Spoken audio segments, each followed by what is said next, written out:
Alright guys, we're back, episode 2, series 2, Resolute TV. It's all happening here. We've got Topher Field, he's back. Larry Sharpe, he's back.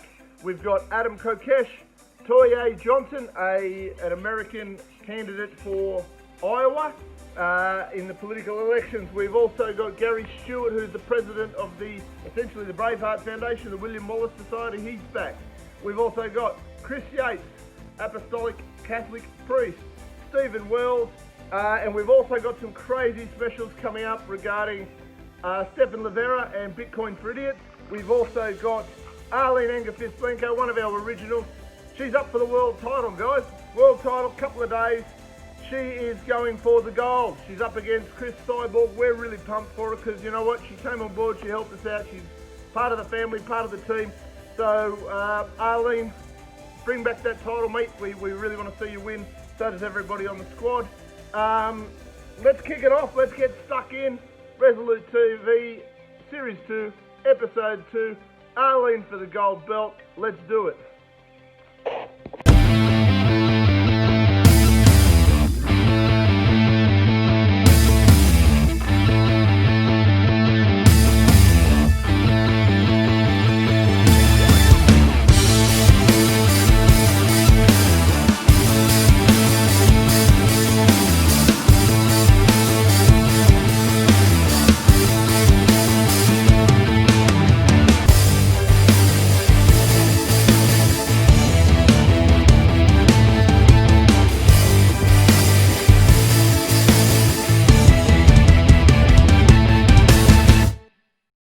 Hey guys, first up, first cab off the rank, Topher Field. Topher Field's been down in Victoria, the lockdown capital of Australia, the communist capital of Australia. Complete madness down there. Topher's really switched on. He's an activist. He's been out protesting. He's been running blogs. He's been really kicking goals. The guy's a superstar, and he joins me, Resolute TV, Series 2, Episode 2. Tune in now. They are literally making the moral decision to prioritize frogs and fish and grass over people's lives because those people aren't on their doorstep. And they're basically saying, you know what, you're in a different country, you speak a different language, you have a different colored skin. So we would actually rather breed frogs and save their lives than save yours. And to let our farmers do what they do best, which we have some of the best farmers in the world who can solve a shit ton of these problems. The most efficient rice farmers in the world in terms of per megaliter of water used versus tonnage of rice produced, the most efficient in the world. Our cotton is some of the highest quality in the world. In Australia, Egyptian cotton is viewed as like, oh, it's Egyptian cotton. It's actually not that great in comparison to Australian cotton. That's just a marketing exercise. We've been convinced that it's amazing. On the global market, Australian cotton is very highly regarded because of how fine it is and how good it is. You look at our dairy and the reliability with which we are provided with disease-free, healthy, nutritious milk just into every corner shop and supermarket. You know, you go into any country town, into any city, anywhere, milk is just everywhere there for you and all kinds of other dairy products. This is not an accident. This is the incredibly hard work of some very intelligent people, incredibly hard-working people. I'll tell you flat out, I couldn't be a farmer. There is not a single discipline of farming that I have looked at and gone, oh yeah, I could do that. No, they're all effed. Screw that. They all have to work way harder than what I want to work, right? These people do it. They do it in part because of the love of it. But of course, like everything that we do, they do it also to feed their families. They do it to try and secure their own financial future. And we have robbed from them that financial security that really is the way that we've done it as well. I'm going to use the word immoral. It is simply immoral what we have done to our farmers through the Water Act of 2007, the Commonwealth Environmental Water Holder. All of that is just flat out immoral. Even if we put aside the impact that it's having on people's lives overseas in terms of starvation, even putting that aside, what we've done is still immoral. Yep. Mate, I wouldn't disagree with you in the slightest. I grew up in Riverina, New South Wales. You know, I know the area well. Hell, I worked in the grain industry for a couple of years, just as a handler, you know, like moving, storing, all that sort of stuff.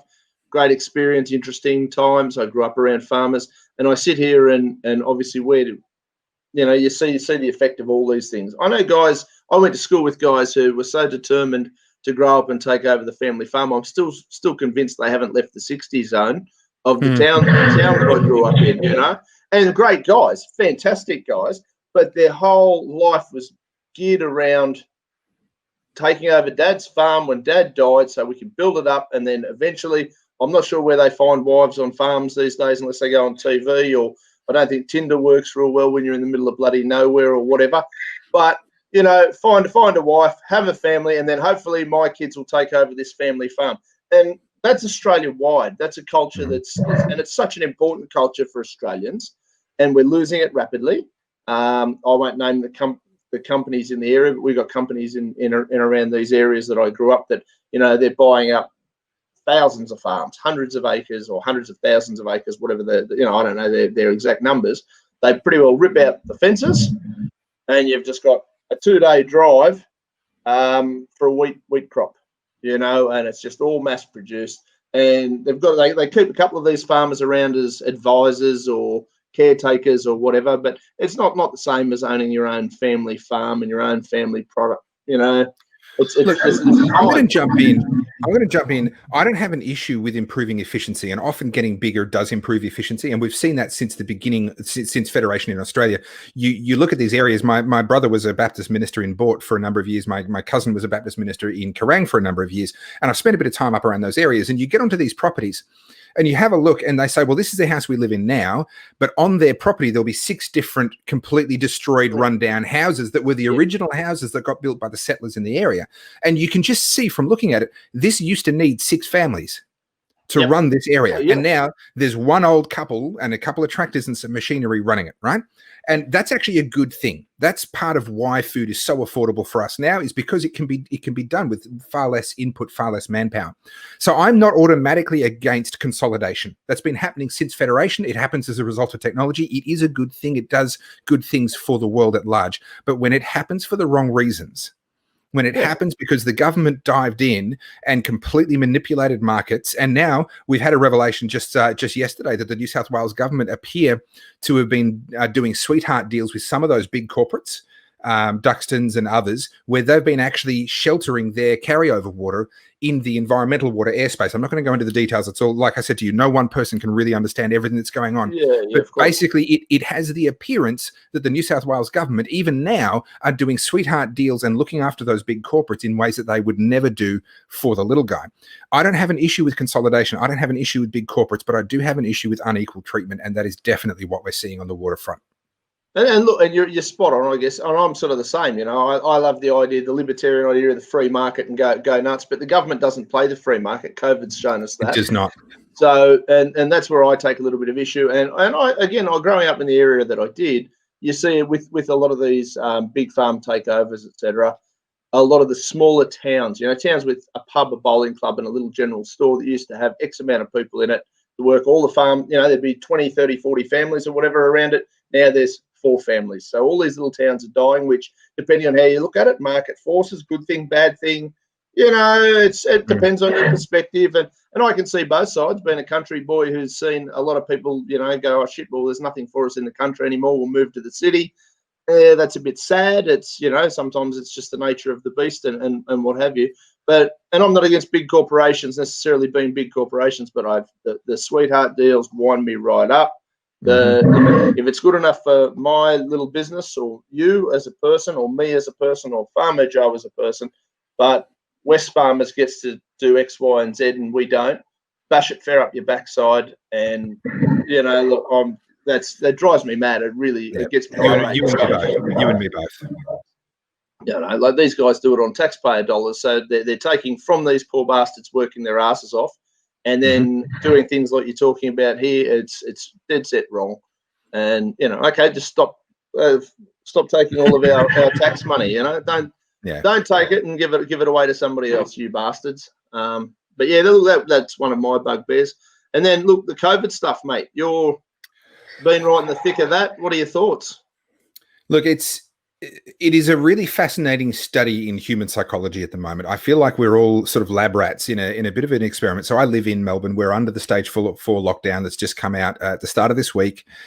The the psychology and watching how different people are responding to it is just fascinating. But before I sort of go down that rabbit hole, let me kind of put my position on the virus and what we should have done. Because one of the things that a lot of people say when you criticize what's being done, they say, oh, well, what would you have done? You think you can do better. What would you have done? Well, okay, let me tell you.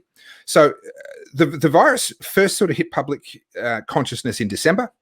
We started to go, oh, this could get serious in January. We saw the outbreak happening in Italy. We saw the outbreak beginning to ramp up in New York. In Iran, it was quite bad. The early data was very, very scary. The early data told us that this was a very deadly disease, and it was killing a fairly wide demographic of people at that point in time based on the initial data that was coming out. Now, here's the thing. Here's the first thing to know. Anyone that knows anything about public events, big scary events, anything about statistics, anything about epidemiology, you know that the early data is always going to be wrong, and it's always going to be far scarier than the reality. And that's just a reality of how this data is collected. The people who show up dead always get found and included in the statistics, right? Because there's a dead body there and someone's going to do an autopsy and go, well, why is there a dead body here, right? The people who develop no symptoms at all are never going to show up in those statistics because no one's looking for them at that stage. They're just trying to deal with the crisis that's on their hands. And so you know from the outset, whatever the numbers are early on, they are only going to get better. Now, by about March is when we began to get some data that actually gave us what I believe was a clearer picture. We began to understand what was going on. A number of the deaths of younger people that have been attributed to COVID-19 had been removed from the databases, and they'd said, actually, you know, they didn't die of COVID-19. They had it, but they died of other things. In Italy, they started to acknowledge that actually, according to their own Ministry of Health, as many as 98% of the people that died with COVID-19 in their system actually didn't die of COVID-19. It was attributed to that because the World Health Organization had come out with a directive where they said, and again, I'm going to put it from their point of view. I'm a cynical guy, but let me just put the non-cynical version. They said it's really important that we can track this disease and how far it goes and the impact that it has. So if anyone who has been diagnosed with COVID-19 dies, COVID-19 needs to be put as the cause of death. Now, whether they intended it or not, what that means is that even if someone has tested positive and then made a full recovery and tested negative and then gets hit by a bus, according to the World Health Organization directive, they are a COVID-19 death. Did they do that intentionally? Was that an unintended consequence of clumsy language? I don't know, but that is exactly what all of these jurisdictions began to do. Italy, Iran, the US, throughout New York, and more of it has come to light more recently. This is something that has come more into the public consciousness over the last couple of months. But at the time, it was already becoming clear that this was a problem in March. We began to say, you know what, this isn't right. Something's really, really skew here. We also began to get a very clear picture that this is a disease that only affects much older people. We're talking, now we have data that shows that really gives us detail on this. At the time, we didn't have the clear data, but we knew something was going on.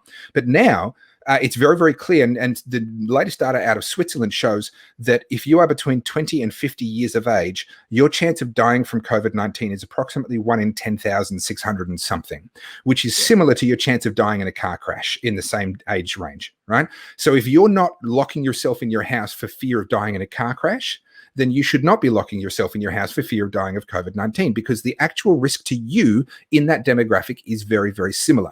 Now, we didn't have the detailed data in March, but we knew that this spread was becoming quite obvious.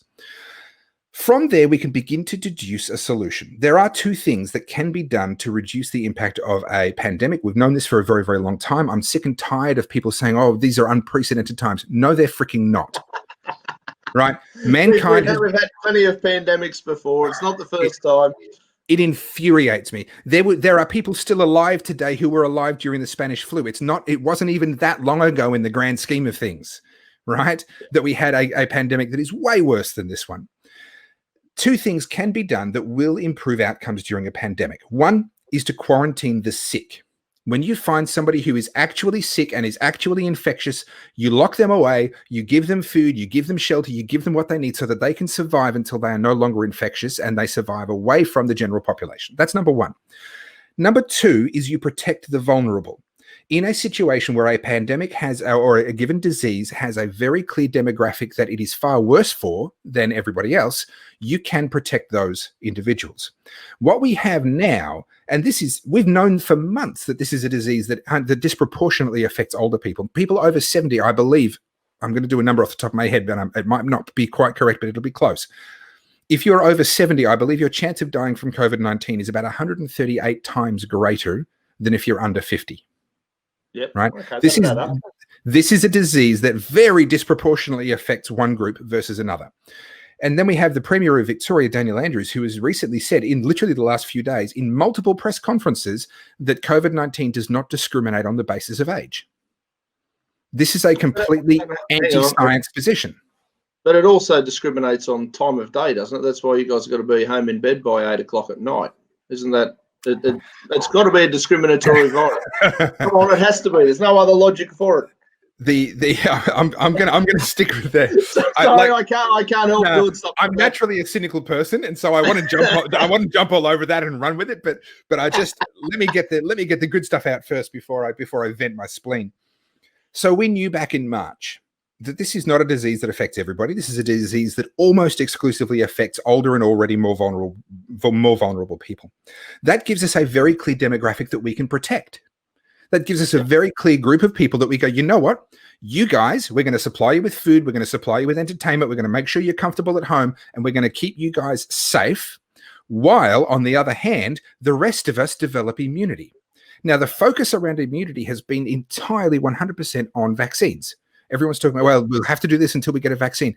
Did you know, this is going to come as a complete shock, did you know that you have this thing called an immune system, and its job is to give you immunity to things that it gets exposed to? Were you aware of that?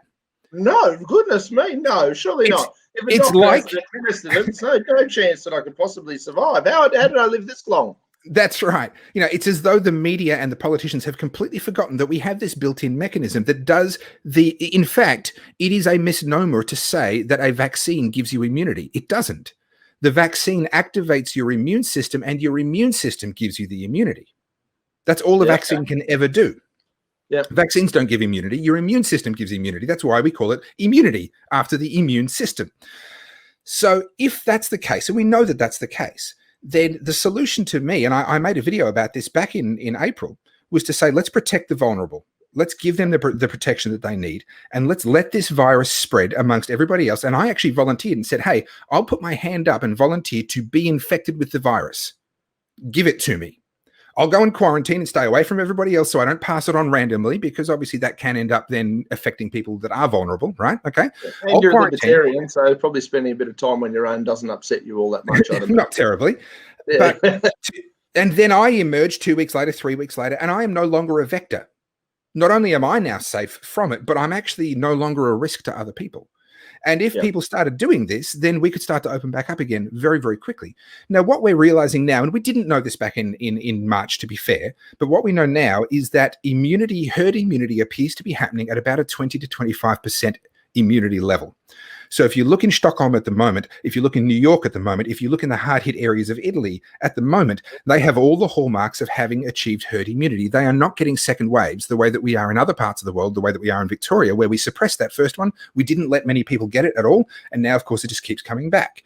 In the areas where it kind of went rampant early on, they aren't getting these second waves. And when they do virology studies and actually have a look at the antibodies that they've got in their system, they're finding somewhere usually, I mean, some places are different, but they're finding often around about 20, 25% of people have antibodies, have immunity to this disease.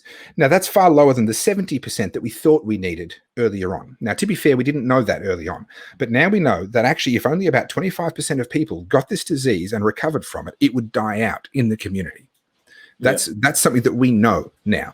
Now, would 25% of the community volunteer, of healthy younger people with no comorbidities, no one with asthma, no one with a heart condition, no one with, no one who's battling lymphoma or anything like that, right? Just pick the people that have no comorbidities and are younger. Would 25% of people volunteer?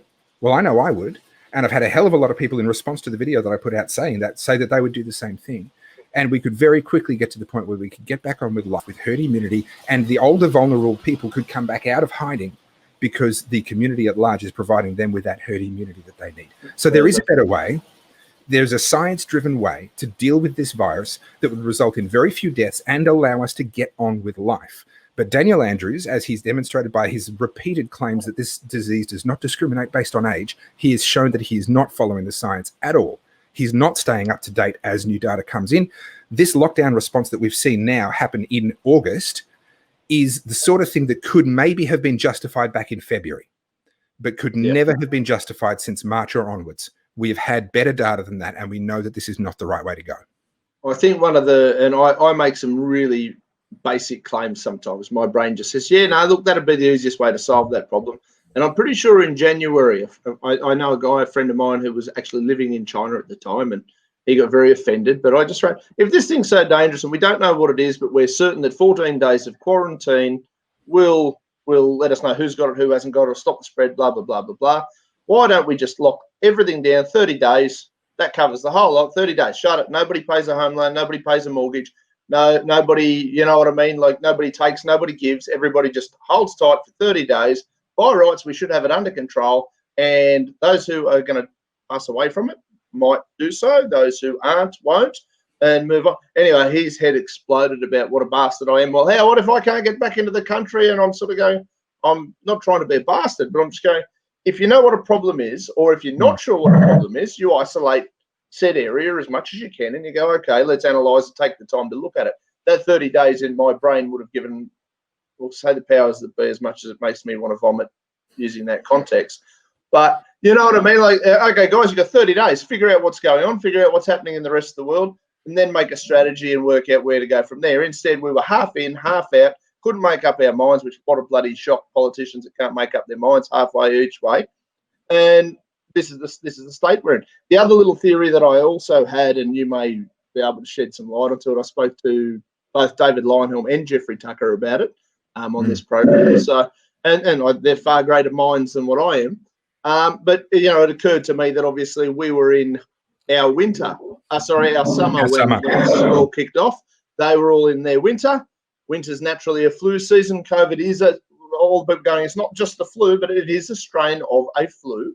And now we're in winter. All of a sudden, cases are spiking. Victoria is naturally colder than Queensland. Makes sort of sense that you guys would get cold, a bigger flu season than the Queenslanders because it's still 30 degrees up there. And now all those guys, their numbers are dropping as they're going into their summer. In my brain, that's a pretty simple thing because viruses don't like heat. They don't like the sun. They don't like any of those things. And knowing that they don't like the sun, we should all be bloody outside in the sun. It makes common sense to me. That's definitely a factor. There does appear to be the ability for this virus to spread even off-season. So even during summer, we are seeing second waves happening in parts of the Northern Hemisphere right now where it is still spreading. However, I do agree. And at the time when our politicians were crowing about how wonderful the Australian response had been, and how it must be their lockdowns and their various strategies that had saved us all from the horror of what happened over in Europe. Well, no, it's autumn. You know, it's summer coming into autumn, and certainly down in Melbourne, our seasons are actually quite late. So autumn stays warm right through to the end of April. It's really not until May, you know, and literally the start of winter that we actually start to get cold weather. So we were far too arrogant, and we were attributing to our own genius what actually in reality was just the climate. However, having said that, this is a disease that can clearly spread in summer. We see that with the second waves happening in parts of Europe and parts of the US right now. However, we should always have known that it was going to come back in Australia in winter. That this was self-evident. There is nothing surprising about this. And this is one thing I will say, not in defense of Dan Andrews, because there's nothing defensible about what he's done. But people are blaming him for this so-called second wave because he mismanaged the hotel quarantine. In reality, this was always going to happen. This was always going to happen. When you have a disease where up to 95, depending on whose numbers you go with, up to 95% of people have very mild or no symptoms at all. That means that someone can be carrying it, pass it on to another person, and that person passes it on 19 times before someone shows symptoms. And that's only an average, right? It could be 100 times or it could be once, right? As anyone that knows statistics, right? It's not nice and neat like that. But on average, if 19 out of every 20 people don't show symptoms, then this could persist in the community for months at a time, being passed around among us without anyone actually showing symptoms. And we're only testing people with symptoms. So we never find it. It was always going to still be here when winter came along, and it was always going to have a resurgence when winter came along, regardless of anything else. And that's exactly what we've seen. And as you say, the colder states are definitely seeing more of it. Tasmania seems to be in a much better place than what Victoria is. That may be due to population density or other factors. I'm not 100% sure, but certainly it's no surprise that Victoria is being harder hit than New South Wales and then Queensland is. But this was always going to happen. It became inevitable the moment we suppressed the first wave. And I would almost speculate that with Tasmania, it is that little bit more isolated. I mean, a lot more people go to Melbourne than go to Hobart. Yeah. Basic maths says a hell of a lot more people go to Melbourne and Victoria than go to Tassie. I love Tassie. I think it's a great little state. Love going down there, but it's isolated. There is a logical reason. I mean, I wouldn't mind betting if it hit Tassie, it'd hit it bloody hard, but it hasn't hit yet. I think that's nice speculation. It did do exactly that early on. During that first wave that sort of never happened. And if we'd let it happen then, we'd be in a much better place now. But during that first wave, Tasmania was one of the ones that they were looking at going, it looks like it might be getting out of control in Tasmania. Now, they got it under control. But again, even in summer, Tasmania on average tends to be a little bit cooler than Victoria. Is it a surprise that our summer wave, our early autumn wave, actually hit Tasmania that little bit harder per capita in terms of if you adjust for how many people they have? Is that a surprise? Well, no, it's not. It's exactly what you would expect. And this virus is largely doing exactly what you would expect. And if we had just been smart enough, and even in Sweden, they've turned around and said, well, more than 50% of their fatalities came out of their nursing homes. Yeah. And if they could have just protected the people in their nursing homes, their numbers would be outstanding. Now, people think Sweden's a basket case. It's not. Their numbers are actually pretty good. I'm happy to dive into that if you want me to. But if they had successfully protected their nursing homes, their numbers would be excellent. Same in New York. 60% of their fatalities came out of their nursing homes. Yeah. They failed to protect. And this is a really interesting thing. Let me get a little bit deeper here with you for a second.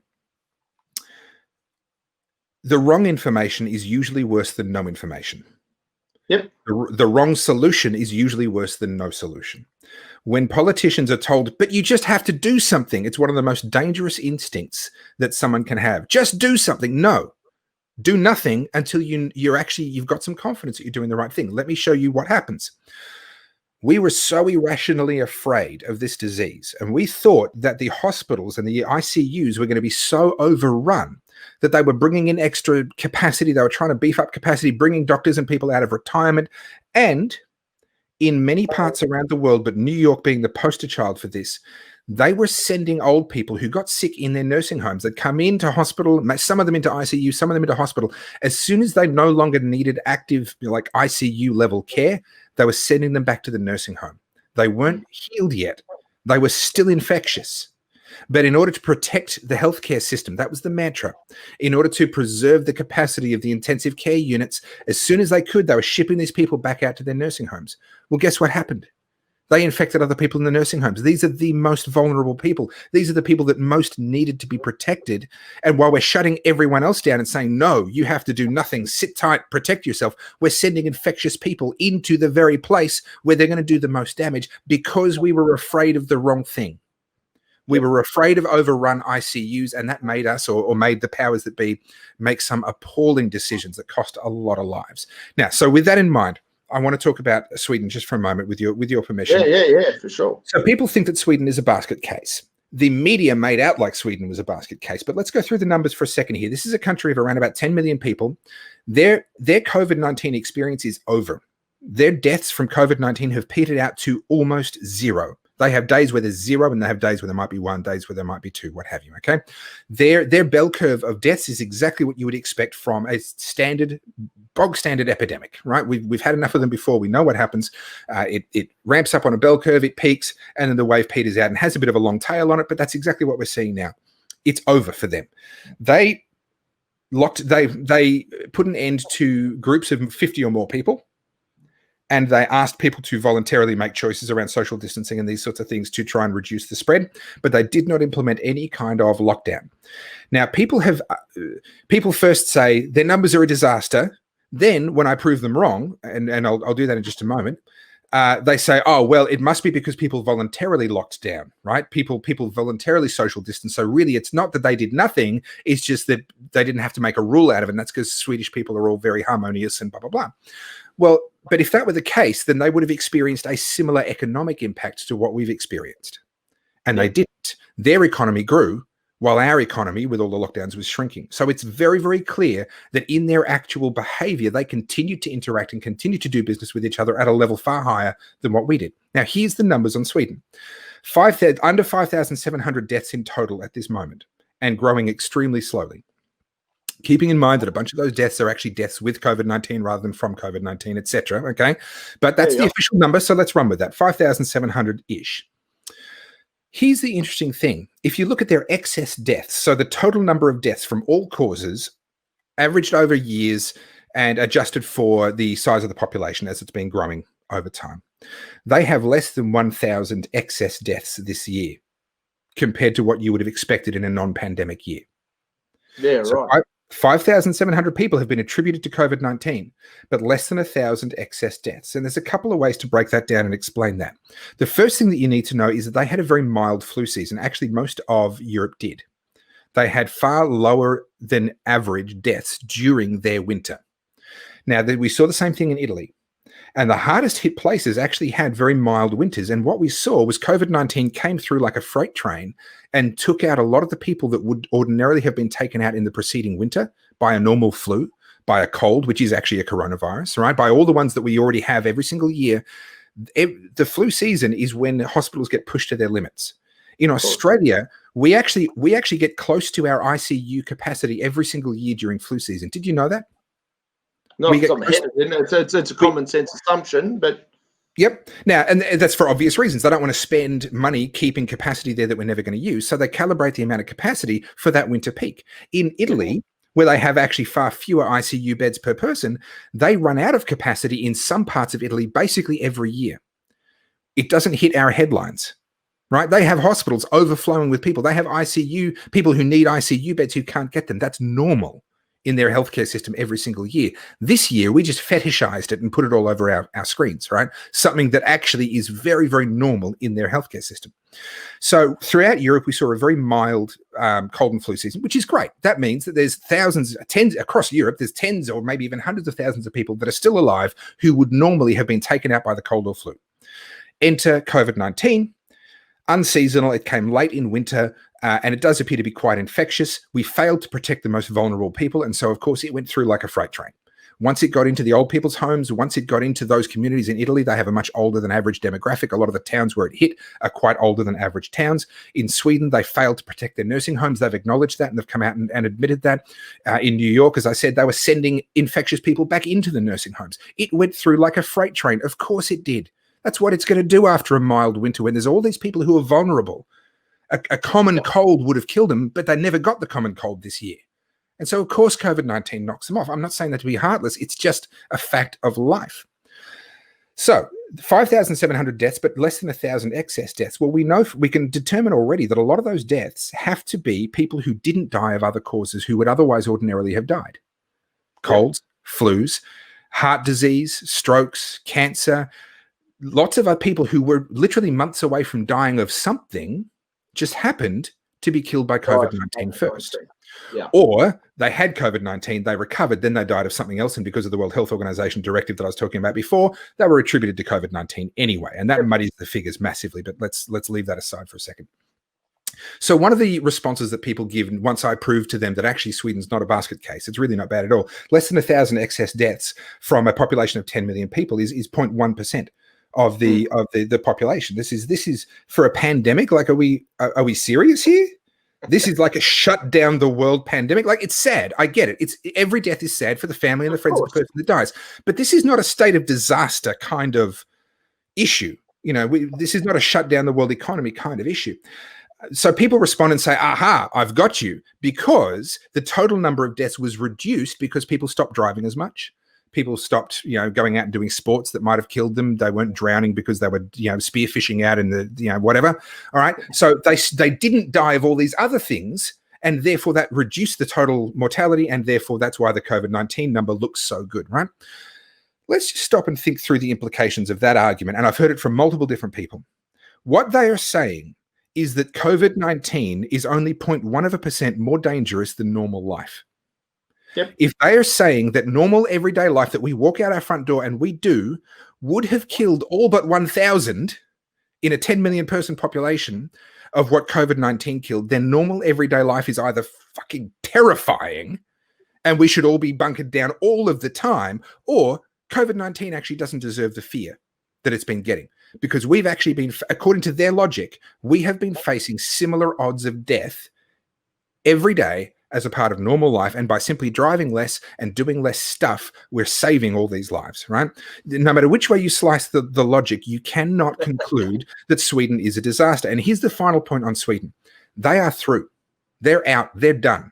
You look at their curve, it is very, very clear. There is no bounce. There is no second wave. They are done. They're at the other side. Their economy has continued to grow and will continue to grow, except maybe for the impact on international trade. That might drag them down a little bit. But in terms of their own internal aspects of their economy, they are doing just fine, right? For us, we are not even in the middle of it yet, right? We are dragging this out, prolonging this. Every time we suppress it, we prolong it. We're not ending it. We're not finishing it. We're prolonging it. We are dragging this out and turning it from being a bad winter into a bad year, a bad 2 years, a bad who knows how long. 5, 10 years, yeah, it could be anything. Who knows what our final death toll is going to be? Now, our final death toll from COVID-19 might look great, but our final death toll from suicide, from alcohol abuse, from drug overdose, from homelessness and people freezing to death in the middle of winter because they couldn't afford a home anymore, when you put all of that together, our death toll is not going to look pretty.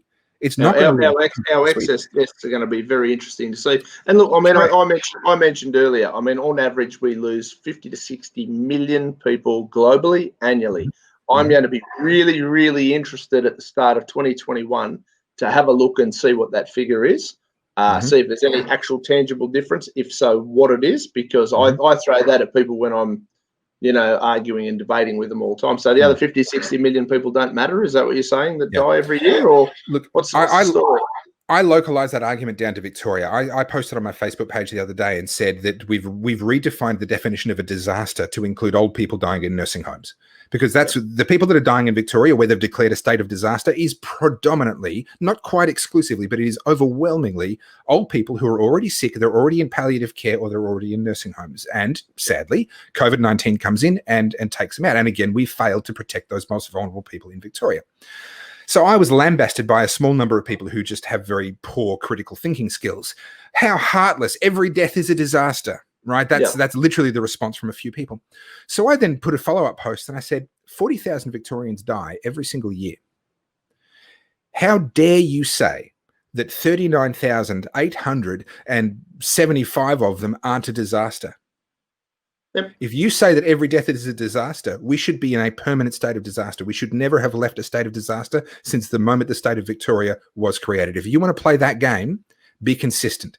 So guys, Garry Stewart of the William Wallace Society joined us last week. He's back. Gary's a real community-driven guy. He just happened to end up, almost by default, he reckons, president of the William Wallace Society, the Braveheart Society, so to speak. Obviously, the guy's very passionate and enthusiastic, but he sees himself as more a guy behind the camera. But it was really great to have him on, and really great to talk about something he's so passionate and enthusiastic about. So, look, check out the William Wallace Society and Garry Stewart. So, what actually happened throughout Europe then is that story of that great victory. If a lot of smaller nations were going, well, hold on a second. If Scotland can do it, so can we.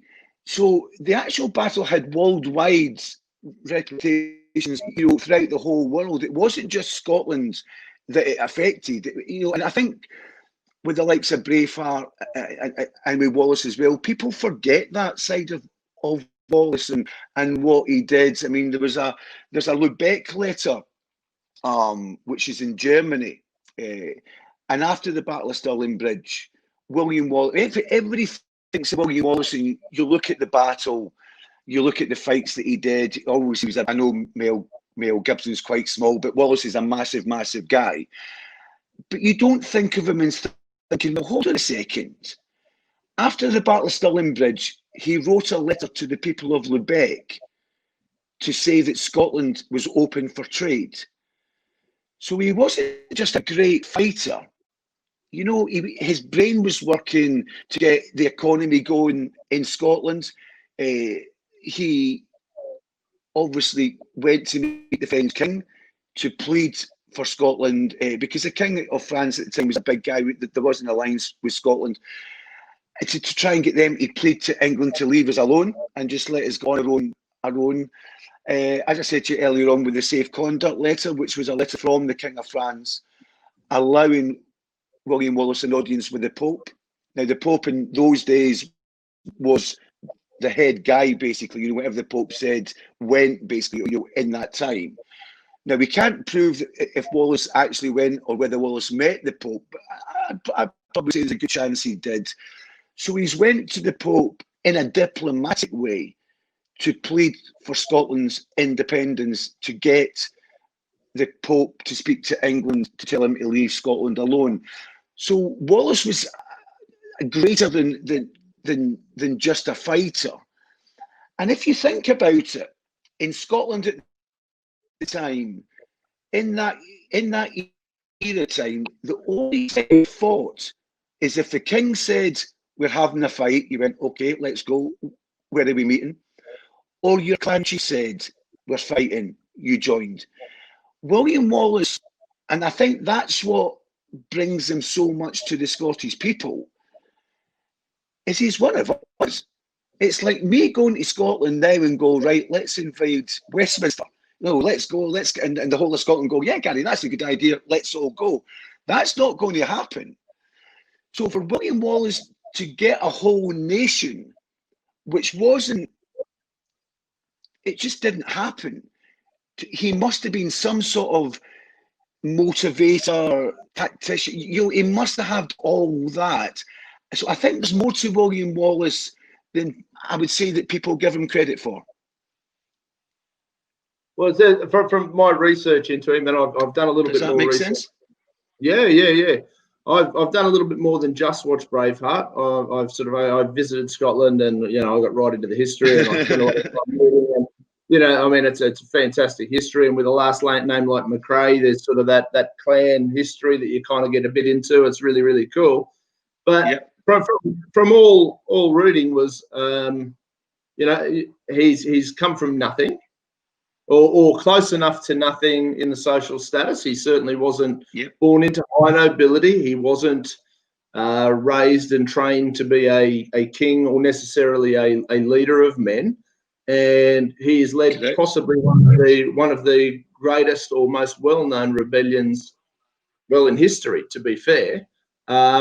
He's obviously an amazing character, and he obviously had some leadership qualities that most of us admire, which is why I think the film was such a success. Was everybody wants to see a little bit of that in themselves. Everybody wants to hope that, you know, they'll stand up in the face of tyranny. Most of us fail miserably in that area, but I think when people watch a movie like that or hear a story like that, that's what they hope to relate to. If William Wallace, Scottish freedom fighter, fighting for his country, and we're going to kill him, it's not really got the same edge as he was an outlaw, he murdered and raped English people, he was a rebellion against your king, he wasn't a particularly nice guy. Probably sounds a little bit better to get people to turn up to see this guy getting murdered, rather than he was a normal guy, we invaded and he fought to save his country. It's not really got the same edge to it, really. So the propaganda side of things there was going in that century just as much as what it's going now. Wallace, at the end of the day, they were bad times. I mean, don't get me wrong. You know, you're going to fight with swords and knives. If somebody picks a fight with you, there's a pretty good chance you're then going to kill the guy because you're armed at the point. It's not in Glasgow nowadays, or you know, in Australia nowadays, you might have a wee fisticuff fight or whatever else because you're not carrying weapons or guns with you on a daily basis, if that makes sense. So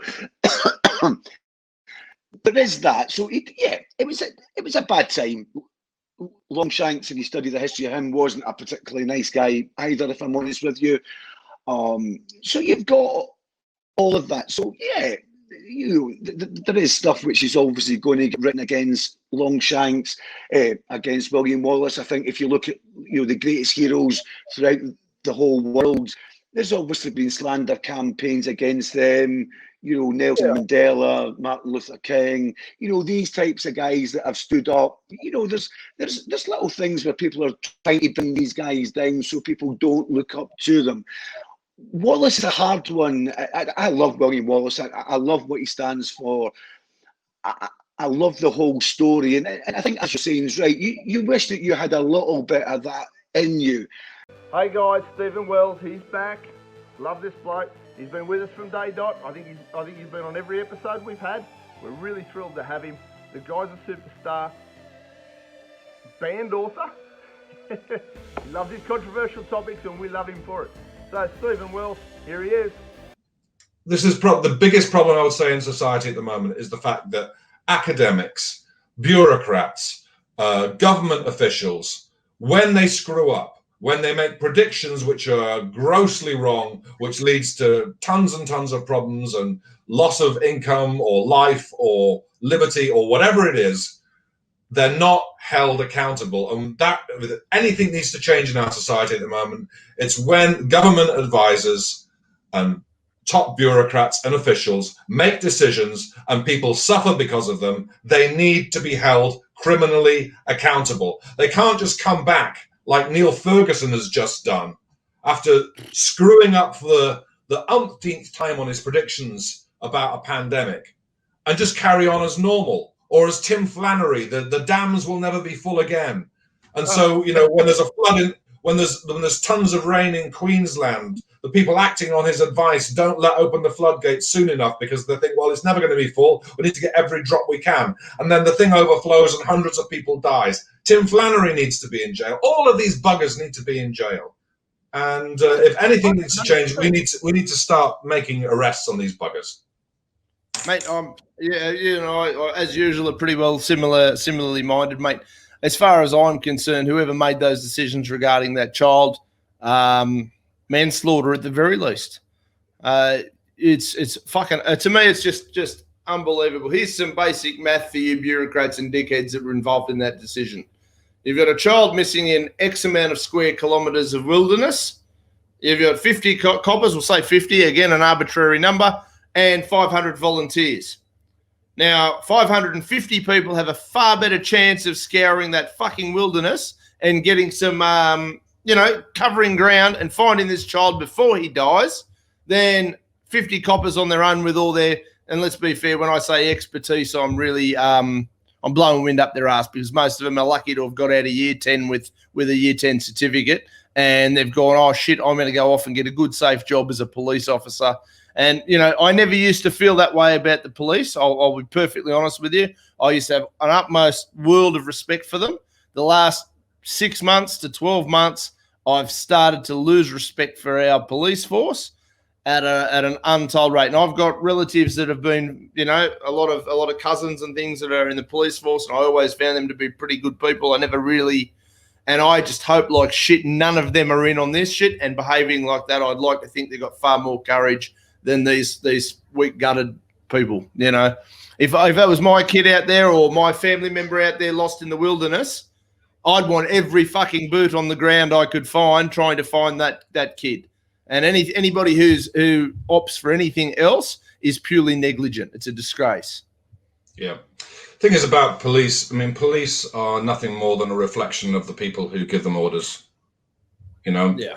I mean, we talk about the Nuremberg cases and the Nazis and all the rest of it, but the fact is, it never in history have police, you know, government agents known as a group to not follow orders, because what generally happens is the people within these forces who do get uncomfortable once things progress to a certain level, they either get pushed out or they leave.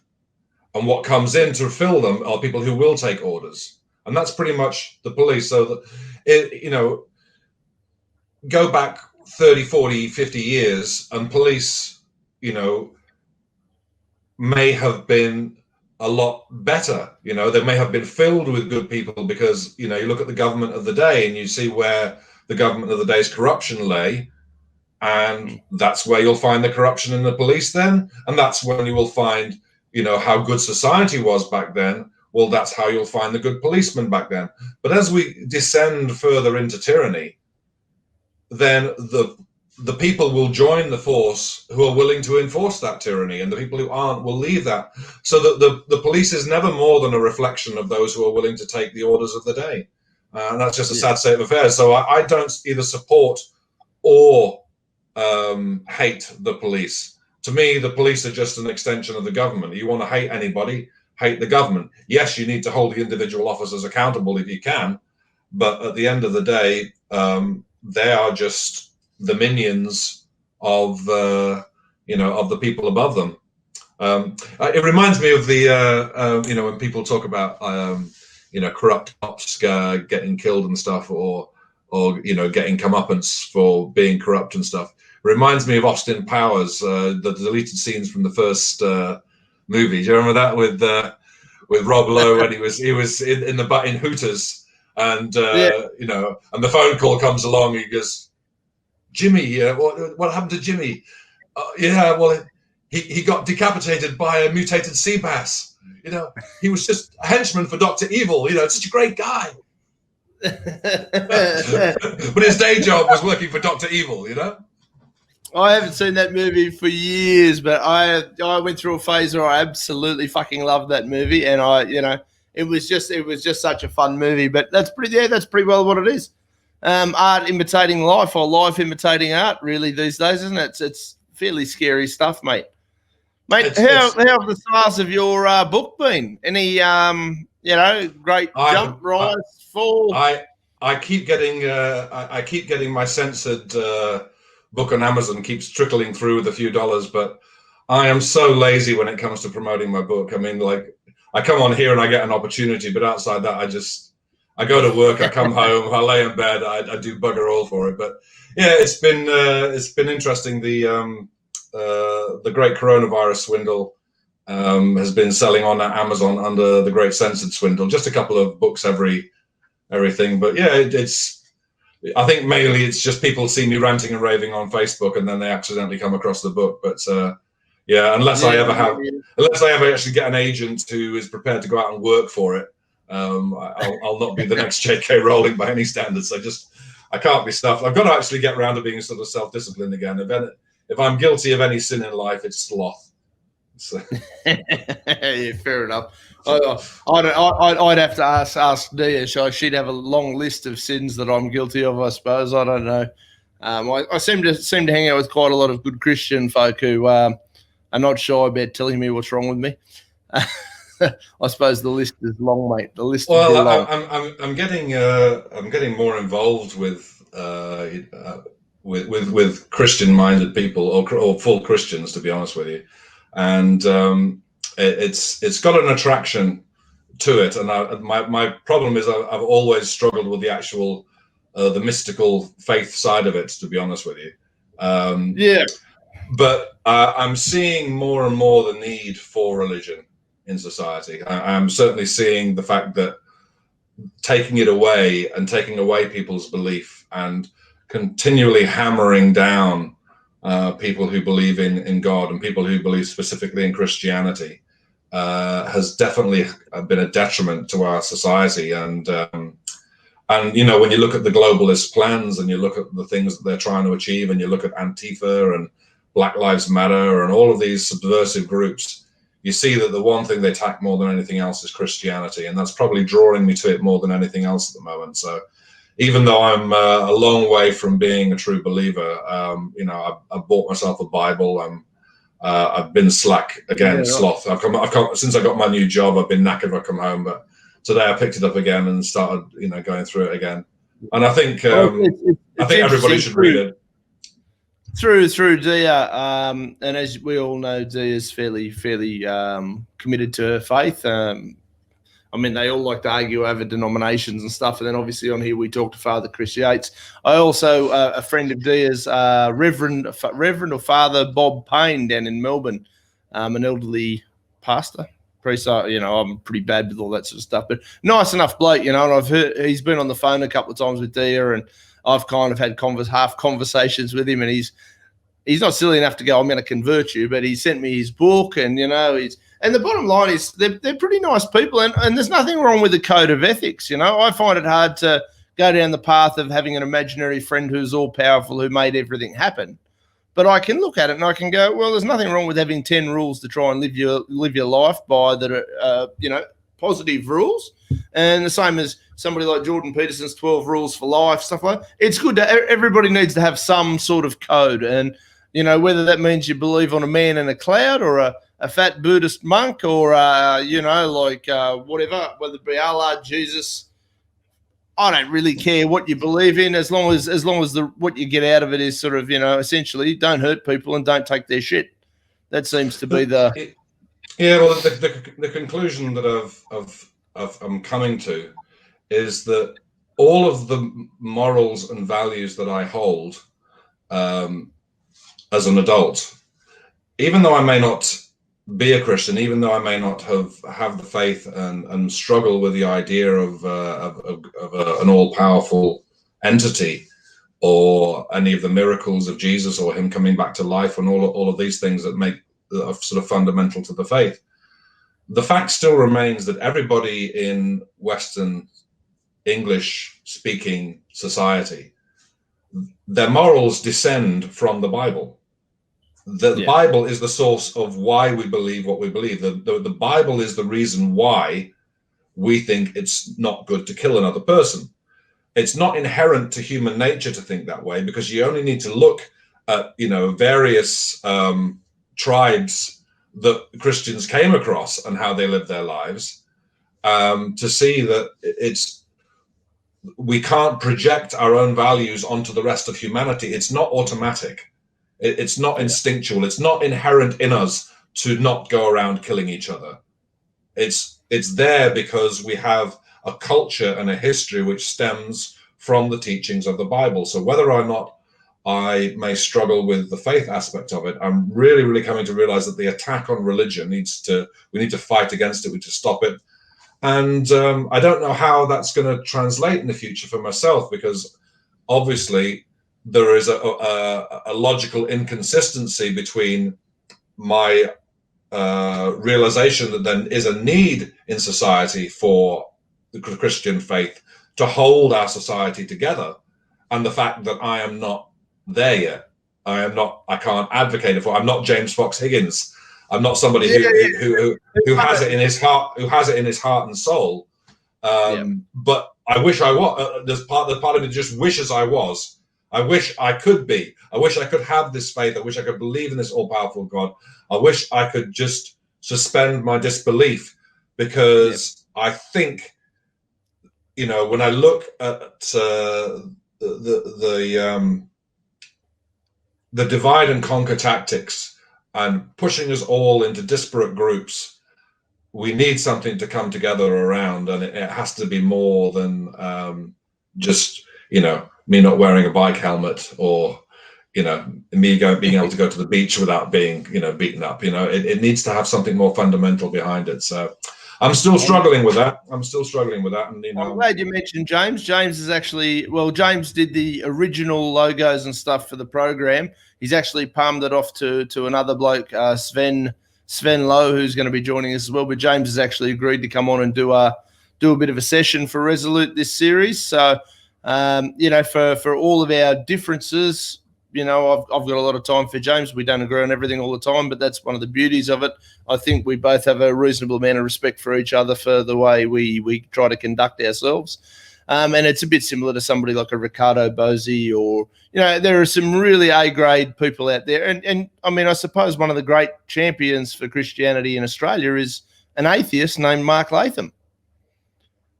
Yeah, I mean, Mark's been doing a lot of work to try and defend the Christians and right to believe and to hold faith in. So, Mark's he's also been on his journey, which is, dabbled with libertarianism like myself and James for a while, and then has, moved on while still holding on to some of the ideas that we picked up when we were in the movement.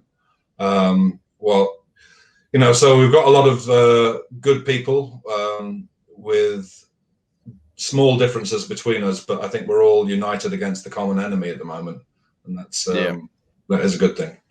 Oh, it's the totalitarian, the tyranny, mate. That's where we're at. And look, I think we're probably in the minority at the moment, well and truly, but I think the quality of the people that are on this side of the, I don't know if spectrum's the word, but on this side of the debate, on this side of The let's war. be fair, we're correct, we're right, we're the ones who do not believe that government should be controlling our lives, and we're the ones who believe that human nature is far better than these people give credit for. I have far more faith in you, and I have far more faith in these people than I do a lot. And it's a lot of what we're doing with this is, I suppose it gives me a little bit of hope and a little bit of confidence, and hopefully other people will draw a little bit of confidence that we're not going to just sit on our hands and go, you know what, fuck it, Dan Andrews, do what you like to us, make us your bitch. What's his name? The Chinese bloke, the Prime Minister over there. He seems to think he wants to own the world. He can bash it up his ass as well. Sorry, mate. I'm not. Yeah, Xing Zhong. Sorry. Yeah. Somebody will call us racist for making fun of his name, but like, fuck off. I am. I don't care. I actually couldn't care less what his name is. I don't care if it was, Joe from up the block. If you're going to try and be a totalitarian dickhead, I want you gone.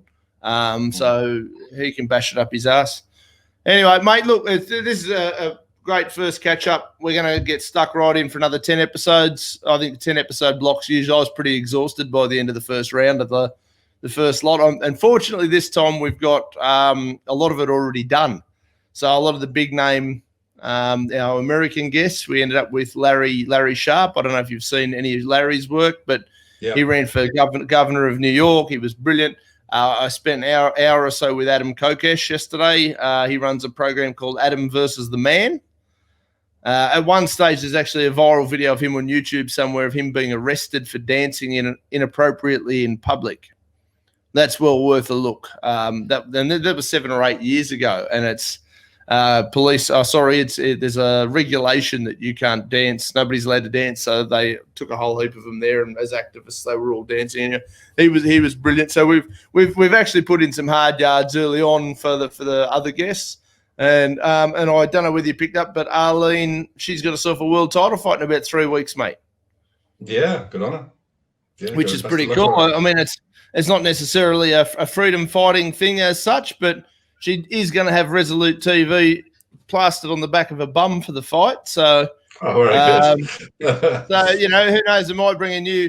I spoke to one of the guys about it, and he goes, "Well, why just get in on that? Like, what? How does that? How does that cross over into libertarianism?" I said, "It doesn't necessarily, but if a heap of people say, I don't know how many people are going to watch this world title fight. I don't know how many they're expecting, but I can't imagine it's going to be a small number." And if they go, "What's that?" There's going to be a percentage of people who'll check it out and they'll go, "You know what? There's some really cool people on here that have some good ideas. Fuck, I didn't know this existed." And that's my hope for it. And she was kind enough to allow us to sort of throw our logo on the. It's actually right on the trunk of a tights or whatever they call them in boxing. So. Hey gang, Freedom Chef here. As you may or may not know, if I haven't sold it to you enough yet, this Thursday. Arlene Angerfist Blanco, proudly sponsored by Resolute TV amongst others. There's a whole crew and I'm going to read them out later on. Resolute TV's jumped behind Arlene Angerfist Blanco. We're really proud to be on board for her, supporting her. We think she's an absolute superstar. She's up for the world title. World MMA Bellator women's title. Arlene Angerfist Blanco, Thursday night. It's going to be on CBS Sports. I'm waiting for the betting details. We're going to do a live stream with the other sponsors and Arlene from Fight Camp in the US. We're pumped. We're really, really excited. We want her to win. Chris Cyborg, I hope you're shitting bricks, darling, because Arlene's coming for the title and we're supporting her 100%. It's how cool. It doesn't get any better than that. She works so hard, this lady. She's, absolutely killing herself. And hopefully she's going to bring home the gold. She deserves it. She's earned it. And we're really proud of her. So Arlene Angerfist Blanco, bring home the gold. Hopefully by the time all this airs, if she hasn't won the title by now, she will be very close to doing so. So good luck, Arlene. We're right behind you 100%. So if you're not familiar with Adam Kokesh yet, check out season 1. to check out Adam versus the Man, check out my interview with Adam versus the Man, because it was pretty cool. I was happy to be on there. Thanks for having me aboard, Adam. Adam Kokesh is an American Iraq vet, Vets Against the War leader, or that's he was in the leadership group of that organisation. In America, he ran for non-president of the United States of America. The guy's so filled with love and emotion. It's really interesting and it's very contagious. He also runs his own property. He's aiming for self-sustainability as well. And he's got his own version of Resolution. So if you haven't caught on yet, this is kind of what we're calling this property here is Resolution. That's kind of the idea. Self-sustaining, independence, get away from government. We don't need those guys to be our daddies. Check out Adam Kokesh. The guy's brilliant. In terms of Adam versus the Man, it was actually born when I was running for Congress in New Mexico in 2010, and I couldn't shut up when the race was over, so I got a radio show. Do you remember the Dean? Do you remember the radio? Remember before there was the internet, like people used to listen to it in their cars a lot. I don't know how old you are, but this was a thing. I'm nearly 40, and my parents used to call it a wireless. You listen to the wireless, not the radio. That was the go back then. Nobody does that anymore. Now we have podcasts and people like you or myself who have a little bit to say or some opinions that may or may not be mainstream. We can actually create our own platforms, which is hugely valuable. My older brother actually served in the Rwanda conflict back, I think it was 91, thereabouts. And he come back, and he and I, we grew up with different families sort of thing, but we're sort of close, not close, I think we have a bit of a bond, but we never grew up together, so don't know each other that well. So I've always had a bit of sympathy for what he went through over there. I saw some photos and some footage, mate, and I don't think the actual population gets any idea, and we're nowhere near as pro-military as you guys in the US. You guys seem to think it's fucking the coolest thing in the world to be in the military. We kind of go, oh, you joined the military, fair enough. Well sorry done. You couldn't get a real job. Yeah. And, and the other side of it too, I get a bit annoyed with people who get really upset when the government does send the military off to these conflicts. It's like you signed up. That's what you signed up for. So you voluntarily chose to go and be henchmen for the government. You can't then complain they've sent you off to a conflict. The problem is I don't think they should have the power to send anybody to a conflict or sign anybody up. And, that's where the confusion, I think, happens with a lot of people. But you've been there, seen it firsthand, mate. I've never served in that capacity at all. So, it just, from my perspective, it really sucks that they do that to people. And then they try and, they promote it really well, like it's the coolest thing in the world. It's fucking lunacy. How good's your setting, mate? Yeah. No, it's not. So to finish my answer there, about motivation. I'm motivated, in a very deep personal way by my own experience with the military and coming out on the other side being about as anti-militarism as you could get.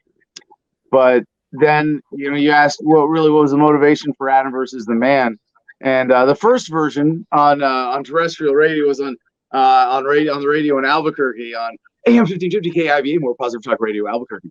And I had a lot of fun with the show, and then it got picked up as a TV show. But it was, like I said about that experience when you come back from Iraq and go, well, if the American people knew my story, if they knew just what I know from my personal experience, this shit wouldn't happen. The suffering would stop. People would stop dying. It's kind of the same thing when you as a libertarian realize that the greatest injustices in the world are not like this thing that most humans are even aware of. They don't even see and understand it properly. And it really is a blessing, to have the luxury that we do now of being able to put the time in to see past the status paradigm of bullshit and say, no, like we need to do better than this. We're capable of doing better than this. And to realize that we don't have to, be helpless servants of government, that we can stand up, we can change the system, and that really in this day and age, there's no excuse. So I think, getting that perspective out on the internet, just making sure that it's available, and I was just banned from YouTube for a week, banned from posting or streaming because and I've been demonetized and shadow banned, and I've had videos taken down. This is the first time I think I was ever actually just straight up banned from YouTube, and I'm grateful it was only temporary. But I hate that I have to be grateful for this, company that's intentionally distorting even the conversation in the world. But the video is about false COVID tests, false positive COVID tests, and that's a thing. Like, it's out there, it's in the news. I'm reporting, commenting on mainstream media stories, just saying what's the implication of this, and to get censored for that. Oh, they said I was censored for impersonation. I was like, what are you impersonating somebody who tells the truth or something? That's outrageous. I don't do a very good Donald Trump impersonation, but if you listen closely, you can tell that this is a perfect impersonation of Trevor Noah doing a terrible Donald Trump impersonation. So you've just brought up Donald Trump, and he's on my little list. I've got 3 people who I wanted to ask your opinion on specifically, and there's a 4th one separate. Trump, okay. Your opinion on, because obviously he's Donald Trump, and I've always found him kind of funny, kind of amusing. Obviously, I don't have to live with so many of his decisions, but there's certain things about him I like, certain things I don't like. I really wouldn't want him running any country. I don't want anyone running any country, but you've got to have somebody. Your thoughts on Biden? Your thoughts on Joe Jorgensen? Wait, well, it's fuck, marry, kill, right? Which one would I do? Which? So it would definitely be Mary Jorgensen. That's an easy one. The other 2, fuck them both. Yeah, fuck Trump and Biden. Yeah, there you go. Fuck them both. No, all right. So you want a serious analysis of those? Donald Trump, I think more than anything is just self-serving. I don't that he's made his fortune by manipulating real estate and bankruptcies and bank loans and things like that, and way overestimating his wealth at times. I got stuff I could say about that from my friend Roger Stone, who told me some things off the record, but I think they're going to stay off the record for now. Not that it's important, but fair enough. Trump is a populist in his politics because it's the easiest way to pander, and I think that's kind of just his mode. And I'm an optimist. A lot of libertarians take this position that humanity might be at a crossroads, and we could go either way. We could go into 1984 dystopia, total status takeover, or we go towards a voluntary society. And I'm absolutely on the optimistic side of that. I know this is like big context to answer your question, but I think it's important background to understand, because otherwise it'll sound like I'm apologizing for Cheeto Jesus, and that is not my intention at all.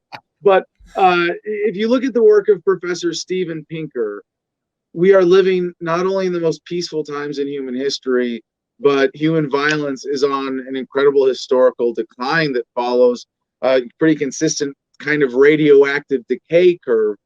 And to me, this speaks to the natural tendency of human progress, of life itself, right? That multi-cell organisms beat out single-cell organisms, and all the way up to human societies that are able to cooperate, outcompete those that are always at war and in conflict. So I think every president, in a sense, as society has progressed, has been less vicious than the one preceding it. And I know that's hard to believe, but if you look back at the numbers, you look back at the actual death statistics and the proportions of, like the Civil War, even, you go, yeah, okay, that makes sense.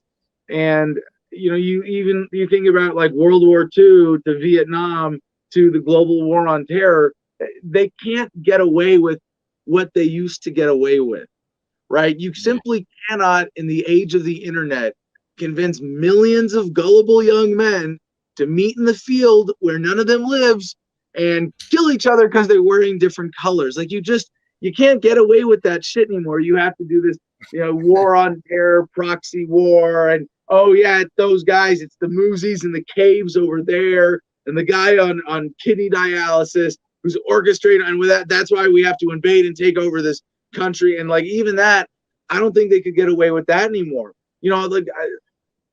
Coronavirus, or Karenavirus, as I like to call it now, because it's really brought out the Karen in so many people. It's kind of like progress of the government racket. I look at the Karenavirus hoax as a whole, and I'm very proud of the fact that I did a podcast by the name of The Coronavirus Hoax on my birthday, February 1st this year. Ron Paul did a column of the exact same title on March 1st to the day 1 month later. And we're not saying that the virus isn't real, but when you blow it up to 10 times what its actual threat is to the public health, and then you use that as an excuse to do things that don't help anyway, but happen to help make you more rich and powerful, you go, yeah, fuck you, that's a hoax. And so when I look, so to bring it back to Donald Trump, I think I like, there are lots of things I don't like about him. Obviously, there are plenty of things in policy that are totally anti-freedom, anti-libertarianism that he's done, continues to do, things in the system that he perpetuates. But he's a populist, right? And he's had to give a pretty strong anti-war message even to be the successful populist. And to me, that's a reflection of, well, what's popular? We as anti-war activists, as libertarian activists, we have changed the general paradigm so that if you want to pander to the general public, you got to be anti-war, right? And I think that's a sign of progress. So I don't think, like, if you look at the trend of presidents to get, less and less statist or vicious or unethical over time, there's some fluctuations, there's some, variations in that line. But Trump represents a genuine or a general continuation of that trend. So you might even say Donald Trump is the most libertarian candidate or libertarian president we've ever had, but that reminds me of, I think Dan Cummins did a joke about America. He says, I think America is a great country, or, I think America is the best country in the world, but I don't think it's a great country. So let me explain. If you live in a family where every man beats his wife, but you beat your wife the least, you're the best husband in your family. And in that sense, America is the best country in the world. So I see that continuation, whether it's Trump or Biden. I think the system has, so much momentum and some of it positive behind it at this point that it really doesn't matter between Trump or Biden who wins, and it's more important to cast a protest vote, even if she's not going to win at this point. And there's still a chance that Jorgensen could catch some last minute traction.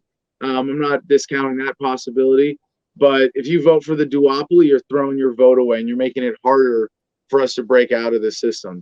So between, pussy grabber, kid sniffer, what flavor of sexual harassment do you want in the White House? Joe Biden, Donald Trump? I don't really care. But like I said earlier, my argument's always been, if you're a pussy grabber and it's consensual pussy grabbing, go for it. The kid thing, that weirds me out a little bit, but Joe Jorgensen seems pretty Mickey Mouse. Now, I saw something recently, and I know you've been on Joe Rogan. Joe Rogan's been either asked or somehow suggested that he should moderate a debate between the Trump and the Biden. How do we get him to put Jorgensen in there? Because she doesn't seem to be getting a Guernsey or getting a jersey, as you guys put it. In the debates, I have a feeling, and I've only seen a few of her interviews, I reckon she'd certainly more than hold her own with Biden, because he seems, without being too nasty personally, he seems like a bumbling idiot who can barely put a sentence together anymore. And while Trump's far more lucid and naturally aggressive, Jorgensen seems pretty intelligent, mate. I reckon she'd be able to really towel him up in certainly more than enough areas to get some traction. Well, I think both Trump and Biden are pretty skilled communicators. I mean, oh my God, it's almost embarrassing to say that because they're both so like glaringly bad in some obvious ways, but in the sense that they are able to emotionally connect with people and carry out the general propaganda line of government of, that this authority is for your own good. We're taking your freedom for your own good. We promise we'll give it back at some point. Trump being the law and order candidate, and Biden, all he has, I mean, it's been his to lose from the beginning. But when you have the truth and ethics on your side, I think Jorgensen could easily hold her own against either, even if she didn't try to compete rhetorically. I mean, all she has to do is speak the truth and point out that hers is the only ethical platform, that it's the only one that respects freedom at all, or American values. But it's at this point now. I mean, it really, like, it's just tragically fucking comical that you have Joe Biden, who, and with Kamala Harris, I mean, the cop. It's so almost ironically appropriate that we've got the guy who was responsible for all the federal legal reform bills of the 80s and 90s that have led to so much minority incarceration, the acceleration of the war on drugs, who openly sniffs kids. Like, I mean, it's creepy. Like, it really is. Like, you look at there's some compilation videos of him doing this at Senate confirmation hearings, where they're taking pictures, they're doing video, like it's in front of everybody, and he's like just touching kids inappropriately, and you go, that's really freaking disturbing. And with Donald Trump, there's enough that's in the open that really should be just as disqualifying. Whether it's the way that he does talk in a way that is hateful and divisive. I'm not going to play the liberal game of, well, he said this and he said, like, and even the thing about Mexicans and his famous launch speech for his campaign in I think 2015, they're rapists, they're murderers. Well, he didn't say all of them, so I'm not here to play those rhetorical games. But one of the things that has that populist appeal for Trump is that he is kind of an asshole, and that assertiveness for people, for white American men especially, who have felt downtrodden, and it's a little silly, but there is a certain validity to that in the way that white American men are talked about by liberals, that Donald Trump is their retort to. And I mean, I'm not saying it's ugly on both sides. They're very disgusting people on both sides of this left-right debate. But when it comes down to it, in America, we have a one-party system. We have the American Socialist Party, because both are, institutionally differentiated parties support the military-industrial complex, the police state, the surveillance state, corporatism, and the banking class. Everything else is secondary to that.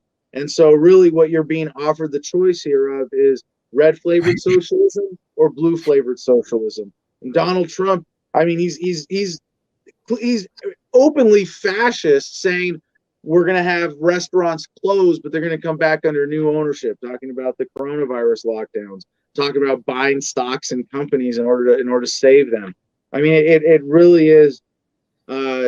It's infuriating to me as someone who sees this, to go like, how do people not get this?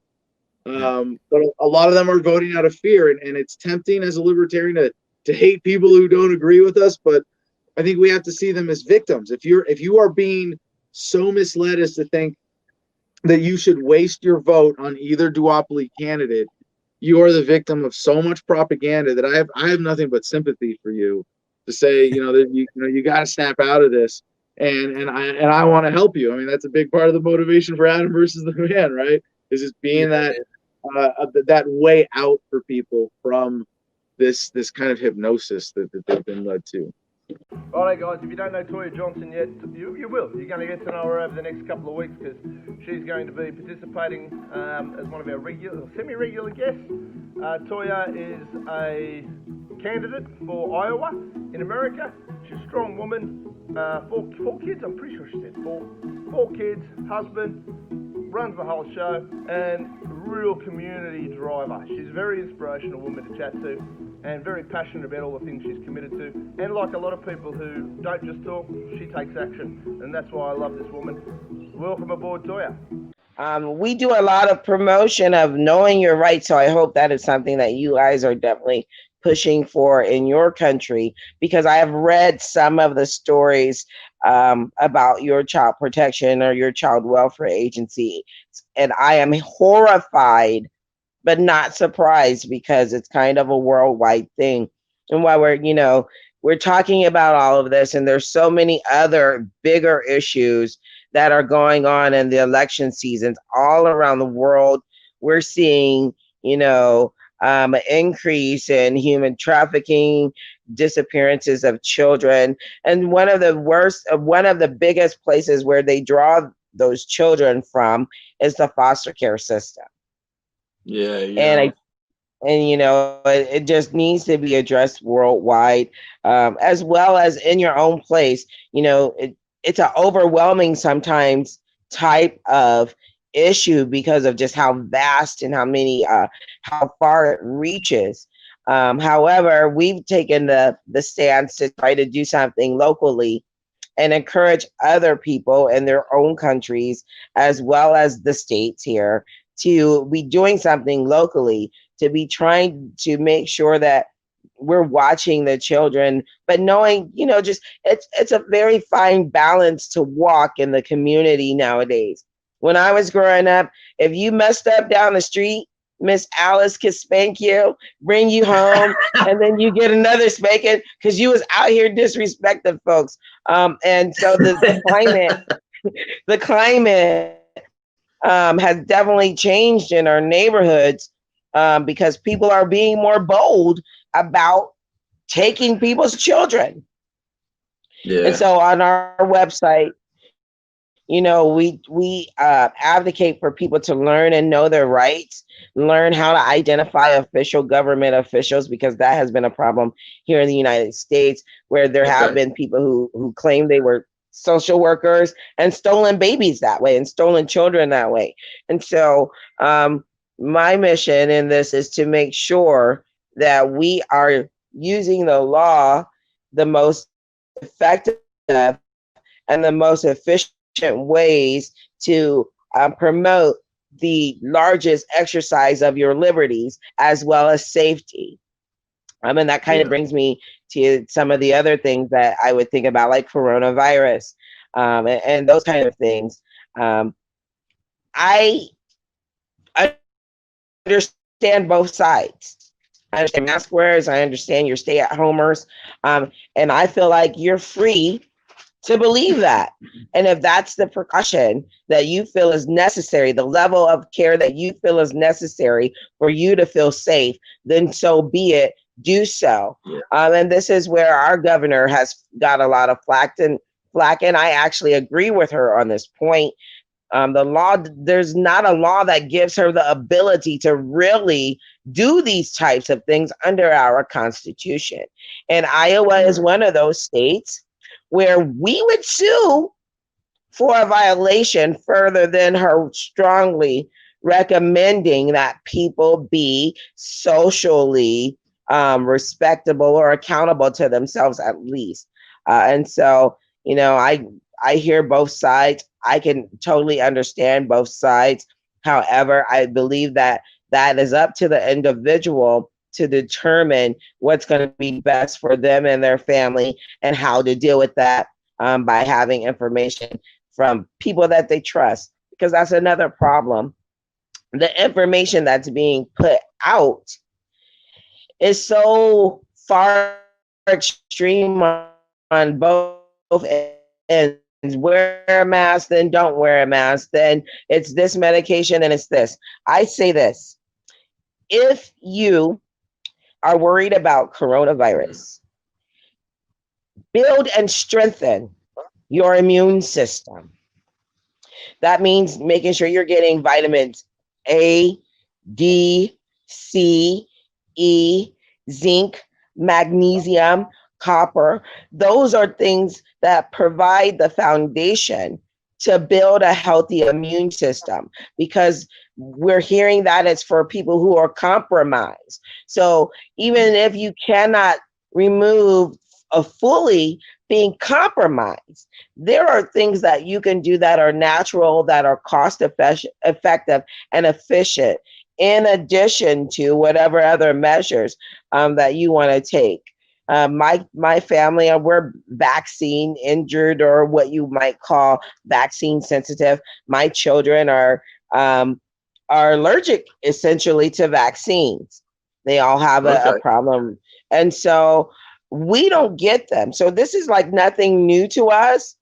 We just take a different type of approach when it comes to illnesses that have come around and how we deal with them. And I don't think people should be forced to take a vaccine. It's purely about choice. When you're talking potential harm, there always has to be choice. And so, I mean, as a candidate, I look at these things, and I speak to both sides here, our Democrats as well as our Republicans. And I also tend to pick up a lot of non-voters. Here in Iowa, we just finally, the last state in the union, but we just finally got an executive order to restore ex-felons or ex-convicts' right to vote after they've been discharged from jail, prison, probation, or parole, which is great. Yeah. However, like I said, we're the last state to do it. And it should have been done. However, now I'm also advocating and picking up a lot of the people who would have voted for me before this couldn't vote for me. And now there's an avenue for them to vote for me as well. And so, just kind of getting back into campaign and what this is really about. Now I'm seeking another population, and I have another demographic that I want to be making sure we're doing voter registration, getting out the vote efforts, and making sure that people understand the process. If you want an absentee ballot, or if you want to vote by mail, all of those kind of things. And that's kind of where my campaign has started to be geared towards, as well as getting, in my community, and I say my community is a good 10 blocks of different, 10 blocks, square blocks, where I'm actively all the time. And I get to talk to my neighbors, because I still walk my neighborhood. And we talk about the issues in our neighborhood. I don't think that my opponent has been to my neighborhood in years. I don't even recall seeing a sign from him the last election cycle that he ran for this area. And so, Sorry, it's interesting to note that, and not to stereotype, but there is a perception, certainly we receive it here in Australia, is that coloured folks, black folks, I don't know the politically correct term these days, but you're a strong black woman. Aren't you supposed to be a Democrat? Isn't that how it's supposed to be? You're supposed to fit a certain box. Now I don't know whether that's as pervasive, in your day-to-day life as it is over here, but we get a lot of secondhand media, of course, because we're so far away. And as a black woman, you should be a Democrat. That's how it works. I think Joe Biden made the call the other day. If you don't vote for him, you're not black. And here you are, a libertarian. You're not even controversial enough to be a Republican. You're so independent and strong that you're willing to be a libertarian, which I think's great. And you're going up against a Democrat in your electorate. Yes. So this is all. It's pretty amazing. It's a really cool dynamic, I think. What's the go with your opponent? Is he black, white, green, a monkey's uncle? And is he a good guy, bad guy? What's his pros and cons? Is he why are you so much better than that guy? Well, I think one of the reasons I'm absolutely better than that guy is because I actually have a clear understanding and a unique insight on the issues that are going on in this district that need to be addressed, that aren't being addressed by our current representation. Secondly, I think that I'm a better candidate than this guy is because I haven't been accused of being a sexual misfit towards people in the public. I just, here's the deal. I try to stay away from what my candidate, my opponent did or what he didn't do, because this campaign right now is about me making sure to reach out to the people who live in my district, who are my potential constituents, to find out what they need their voice to say up at the State House. And so I'm really trying to stay away from his negatives. He can live at his own negatives all he wants to. He doesn't need my help. I'm not the type to run a nasty campaign. None of the campaigns I've ever ran have been nasty. However, I will address the issues that my opponent has, and I try to keep it as civil as possible, because I think that at the end of the day, if I don't win, I still have to go back and deal with him on a different level. And so I don't want him to be alienating me when I go be an advocate for the other causes that I have. However, I'm better for the job. And I think that Iowa needs someone like me. That's why my slogan is Iowa needs ToyA: tax solutions, outreach, youth initiatives, advocacy, and action. And that's the same energy that I plan to bring to the State House. Those are the same things that I'm going to be looking for, where we can help the people of Iowa actually remove and reduce the barriers that will promote self-sufficiency, that will promote a type of faith in oneself and pride in one's neighborhood, as well as just promote us being self-sustaining. I do believe, even though I'm a libertarian, I do believe that there is a place for the government to be involved. And I believe that our Constitution dictates how that is such. You know, I believe we should be taking care of our veterans. I believe we should be taking care of our disabled. I believe that we should be taking care of those who can't take care of themselves. I believe that should happen. However, the way that I think that it should occur is, you know, if we can't get rid of taxes, well, I don't mind checking off boxes to say I want my money to go here, here, here, and here. If you're going to take the money from me, let me at least dictate. Accountability. Yeah. The accountability factor is the important, and that's where government's so out of control all around the world, is they don't have any accountability to their people. I mean, they say they do, but clearly they don't. They do whatever the hell they like, whenever the hell they like, which is why people like you and me have ended up in this fight. I'm sure you didn't wake up and go, I'd really love to be in politics, or I want to be a politician. You're just trying to do good work for your community. And I'm sort of the same. I'd rather do glass than be an actual politician, but I'm in the political sphere and I'm in the fight and I'm running as a candidate, not because I want to be an elected official and I would want to parade around as a politician, but I just think things can be done so much more efficiently, so much better. And I would argue that the only justifiable cause for government is to help citizens provide the things that they are not capable of providing themselves, which covers your disability. If we're going to send our troops off to war, yes, we should be looking after them. They have sacrificed themselves for that protection, so to speak. You know, they've signed up to serve in that way. Part of that service should entitle them to that after game support.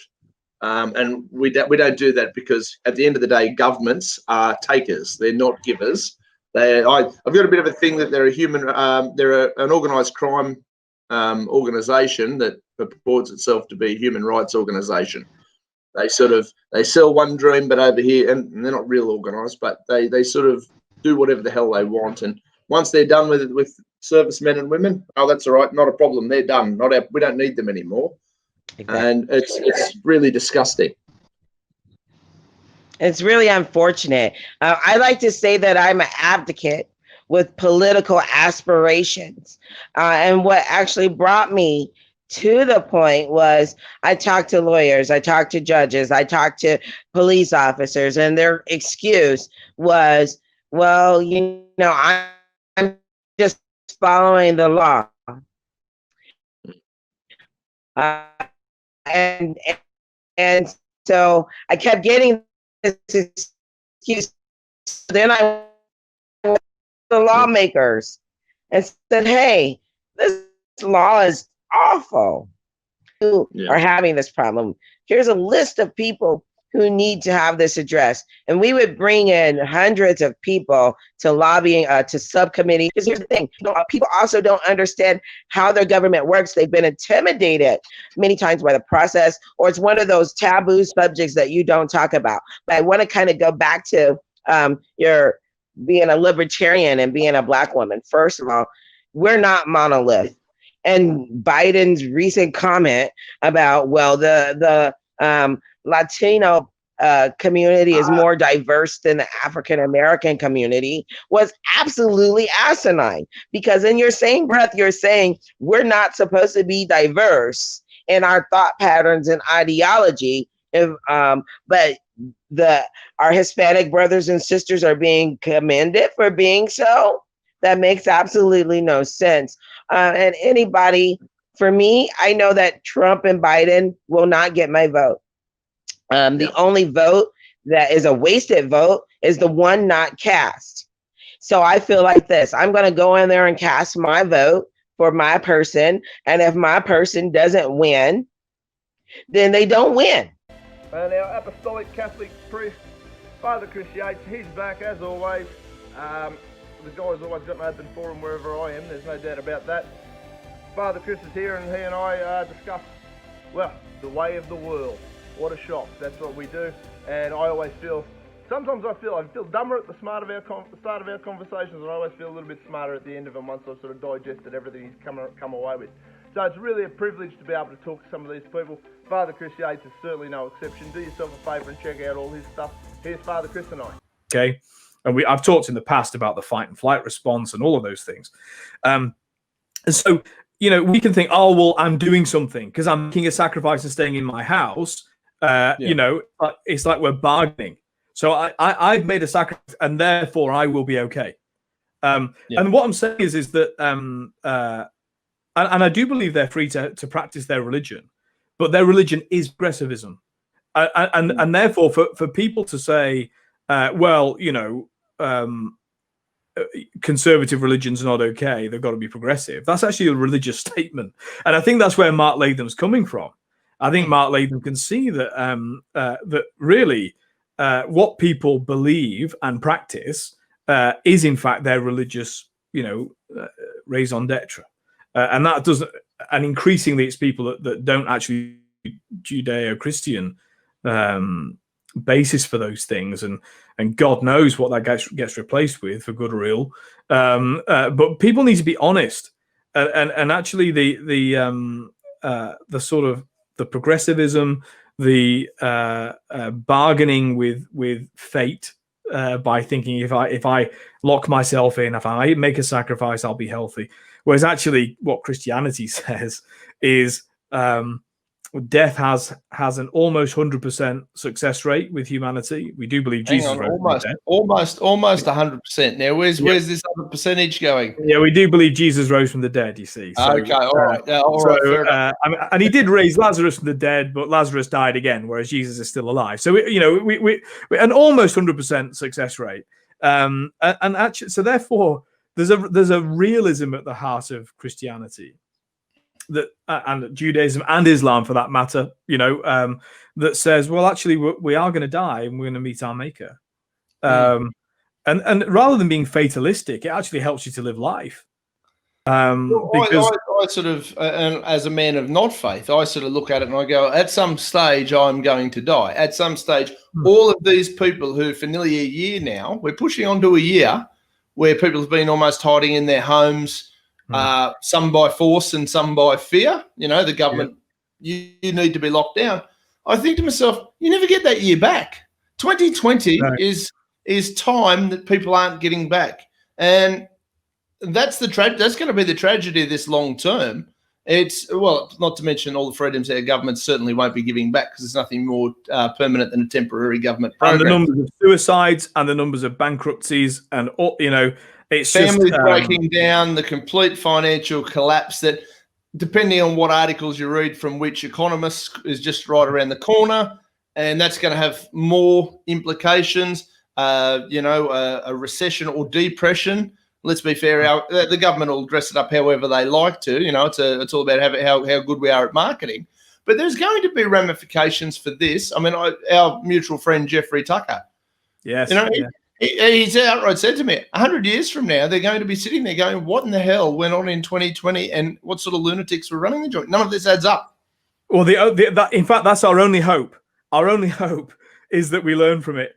And the hope is that in 100 years' time, if a pandemic comes in, they say, well, the one thing we know we can't do is what we did in 2020. That's our only. And of course, the other thing, I mean, you mentioned about a depression. I think you're right. I think we probably are heading for a depression. Well, we can learn from history on that as well. If we look at the Great Depression, in which was the epicenter of which was the United States, there was the Great Depression, the Wall Street crash. Actually, the economy began to recover. Unemployment went down to 6%. Not long after, a few months after, I think it was 6 months after the Wall Street crash. Then all of a sudden, and that was because the president, didn't do anything. And then all of a sudden, we should be doing something.